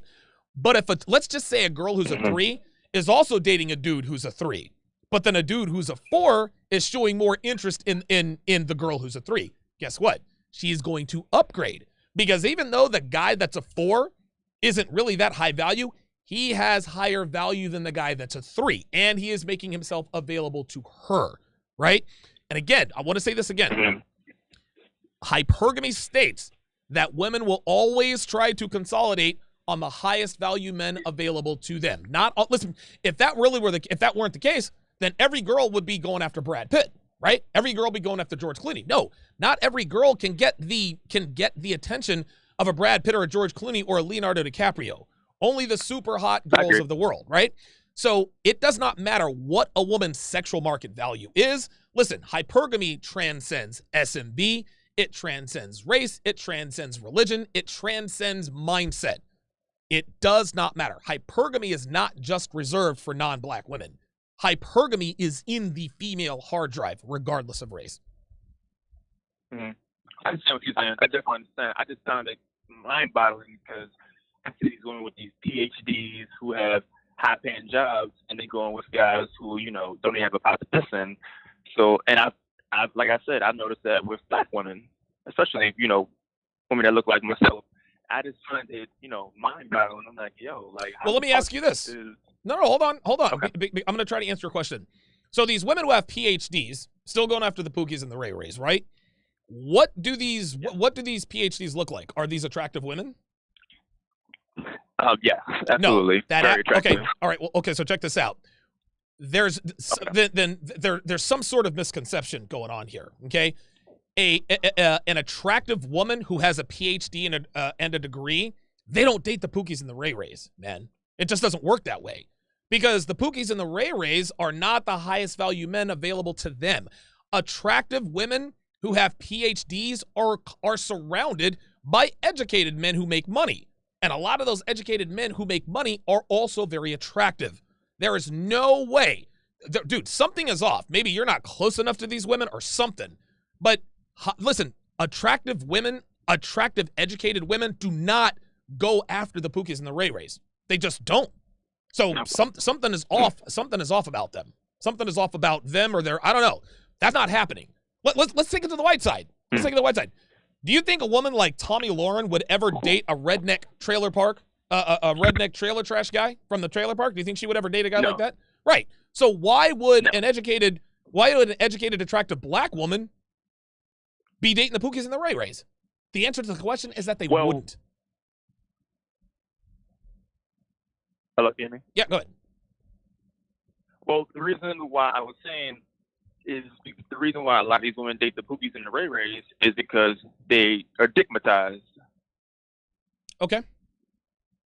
Like, as soon as you fuck them really, really good, because from personal experiences, I will say to myself, like, women, they talk about, you know, they want all these men to have A, B, C, X, Y, Z, but, like, yo, like, once I have sex with them really, really good, they do whatever I want. Well, of course, but let's go back to the Pookies and the Ray Rays that are dicking down these attractive PhD women. Are they dating these men exclusively, or are they just banging them on the side? Banging them on the side. There you go. There you go. That's not hypergamy, dude. That's just a woman getting her rocks off. Okay. Right? Yeah. Listen. Okay. And listen, a woman will date up. She'll marry up. She will sleep down. I said that earlier. She's not gonna let anybody know about it, right? But she will sleep down. Listen, if a brother looks good enough, Sheila, the high-status PhD woman who's attractive, she'll go get dicked down by Tyrone. She'll go get dicked down by Pookie and Ray Ray, but she's not putting that on social media. She's not putting it in her Instagram story. She's not putting it on Facebook. Oh, no. Oh, no. She's not. No. She's keeping that from everyone, because women are, they are ultra concerned about perception, right? They know that they have more opportunities with high-value men. And when they don't, they'll go and have a little fun with Pookie and Ray Ray, but they don't let people know about it. Okay. I understand what you're saying. I definitely understand what you're saying. Well, okay. Well, thanks for the call, Stephen in Maryland. Last call of the day. This is KB in Virginia. KB in Virginia. You're on Live with Donovan. What's on your mind? Hey, Donovan. Nice to meet you today. You too, man. So I'm 19 years old. I'm originally from Ethiopia, but I moved to the U.S. in 2016. I know you have a wealth of knowledge and experience, and I really wanted to share my situation and see what you think. Sure. What's up? All right. So I moved to the U.S. 4 years ago on a green card. I wrote these down on a paper. Listen, let me interrupt you right here. You speak perfect English. Like, is English your first language? Oh yeah. Okay, I was like, a lot of people say that. Yeah. So okay. I pretty much learned English and Amharic, which is a local language, at the same time. Okay, gotcha. Okay, all right, now we're clear. Okay. Yes, sir. So I live with my parents, moving into my second year at community college to get my Associate of Applied Sciences degree. So I'm really trying to be as debt-free as possible. I bought my own car from the place I work outside of school. Good. My parents are in a loving relationship, and they have been for like 30 years. They have 4 kids. My dad would do anything for my mom, and as of now, I think they're happy. But I tried to sort of mimic that situation, and it wasn't really working for me. So I'm still a virgin, but I learned that I need to be focusing on myself and really improving my skills, and not even thinking about that much, especially because I'm like 19. Of course. I don't think I'm a MGTOW, but I don't really want to sleep around either. It's a little bit like a religious thing as well. I want to see what you think so far, and then I have a question for you as well. Yeah, check this out. You got to lose that religious stuff. Listen, if you want to be religious, that's fine, but don't use the excuse, well, I'm religious, that's why I don't sleep around. No, you're a man. You want to fuck pretty girls just like everybody else, regardless of whatever God you says you should or shouldn't do. Let's get that out of the way first. The second thing is what is a MGTOW? Like, according to you, what exactly is a MGTOW? I think that's when you sort of like turn against women and say like women are poisonous and I'm not even gonna do that anymore, or like the dating stuff or like engaging with women at all. Okay, that's I'm just actually gonna just focus on myself all the time. okay. Yeah. Well, okay, all right. That's black pill. That's black pill. We got a lot of black pill guys. A lot of black pill guys who swear off women altogether. They don't. I mean, they're not. They don't want anything to do with women. But then you have MGTOW guys who are like, listen, I'm not gonna. I'll use Joker's example. He says, listen, man, I like cheese pizza. I'm not gonna drive to the store to get it. I'm not gonna order it on my phone. But if somebody brings me a slice of cheese pizza, I'll eat that cheese pizza. So in other words, I'm not gonna chase women. But if they serve themselves up on a silver platter, I'm gonna take that, right? So listen, just try not to give yourself, too many labels. Like let's not get lost in the sauce there as far as the labels are concerned. Good for you for wanting to focus on yourself. The fact that you found this community at such a young age definitely works to your advantage. Last question that I have for you is, how old are your parents? So, my dad is about 60 something, and my mom is 9 years younger. Right. And they met when he was 31 and she was like 20, 22. Right. Where did they meet? In Ethiopia, back home. There you go. Right. And listen, don't get me wrong, man. Your parents are the best example of what a relationship is to you. But what you are going to have to understand is that times are different. Okay? Your parents were born and raised in Ethiopia. They met each other in Ethiopia. That's probably why they're still together. But you're not going to be able to have what they have with an American girl in America. You're going to have to put that out of your mind. If that's what you want, you're going to have to wrap your mind around the fact that if you really do want a wife and kids and a loving family, you can't do it in America. That's just how it is. It's not going to happen. I mean, you could. It's just a bad idea. Yeah. Okay. Yeah, I think that's right. So the last question that I have for you is, should I ask my dad about his sexual experiences and like before he met my mom and how he feels about his current situation right now? So like if he's happy now or just like advice in general? Oh, wow. That is a very, very good question. Well, your dad is 60. Okay. Your dad is 60. Your mom is in her early 50s. Listen, I can't tell you what your dad would or wouldn't tell you, but your dad is in what appears to be a successful relationship. So yeah, pick his brain. And again, you have to understand that whatever your father tells you, a lot of that stuff applies because we are all human. But you got to understand, man, your father's Ethiopian and he married his wife in Ethiopia, right? Like you are like, dude, you're in America. You're Ethiopian, but you sound like an American male. So you have to understand that whatever advice he gives you is probably not going to apply to today's girls. And dude, honestly, I'll bet you things in Ethiopia right now are probably a lot different than they were 50, 60 years ago when your dad was around. So you have to be, and you're young, right? So you've still got time. Just understand that the things that he says that really resonates with you, those are the things that can apply at any time. But during that conversation with your father, he's going to say some things to you. You're going to be like, what the hell is he talking about?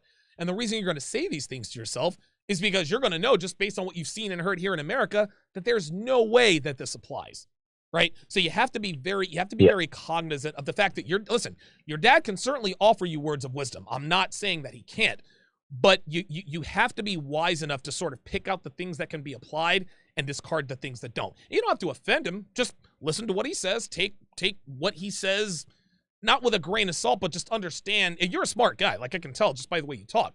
You know that if your dad says, look, the way to a woman's heart is to be a gentleman from the start. Show her that you care about her. Show you that you love. Dude, when I first met your mother, I knew she was the one.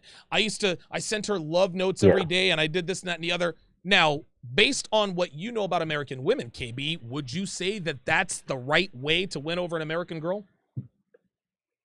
Absolutely not. Here you go. And I've had that experience actually, and it went horribly wrong. Oh, yes. So, There you go. There you go. Okay, good stuff. Any other questions before I drop you off? No, that's all. Thank you very much, and I hope you. Everyone in the call is also doing good. Absolutely. Thank you. KB in Virginia. Very good questions, man. Dude, I love it. I love it when I get young guys calling the show. I love it when young guys call the show because it shows that, hey, you know what? Maybe I am making a difference. Maybe guys are starting to get the hang of this thing. I'm still hearing, hang on a second. Okay, looks like he's still on the line. Give me a second. There we go. All right, let me end the call. There we go. Perfect. Okay, excellent. Excellent. Excellent. Yeah, dude, I love it when young guys call my show, man. That gives me hope. It really, really does. Really, really does. We have been on the air now for over 3 hours. This is unbelievable. Dude, time flies when I do stuff like this. It absolutely does. I love doing this stuff. I really, really do. Let me go in and shout out my super chats here before we drop off. If I can get a list of them here. Let's see. Super chat.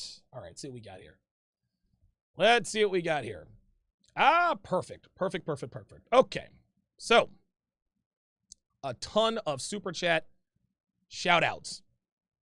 Shout out to Red Sings the Blues, Jesus Medina, Red Pill Mike, Technomage B5, Scott Graff, Bulldog Mindset, Ron Some Fun, Amar Kermani, Mr.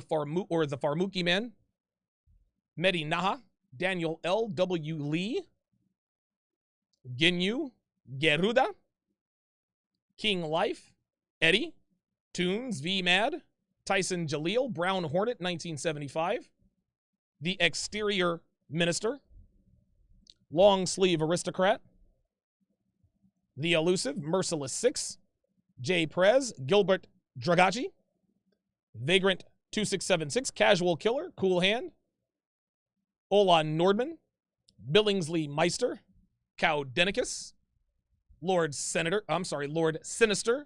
Iceman 24, Michael Goodlet, Black and Travel, Phil Moore,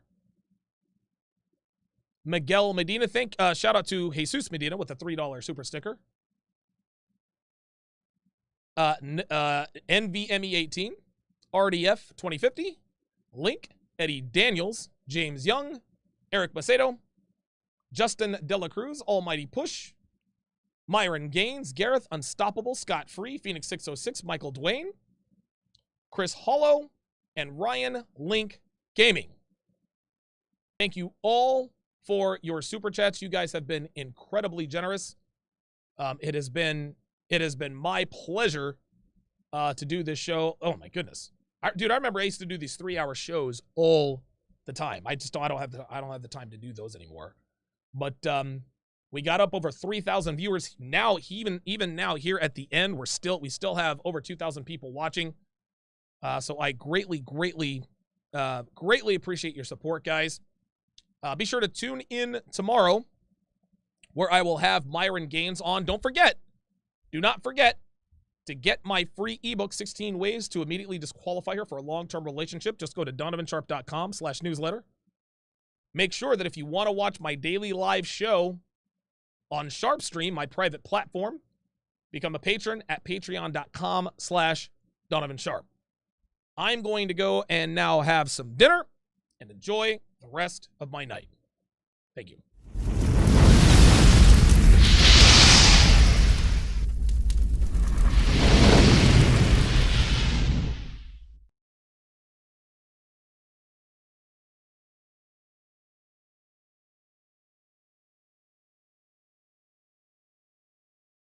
Have Myron Gaines on. Don't forget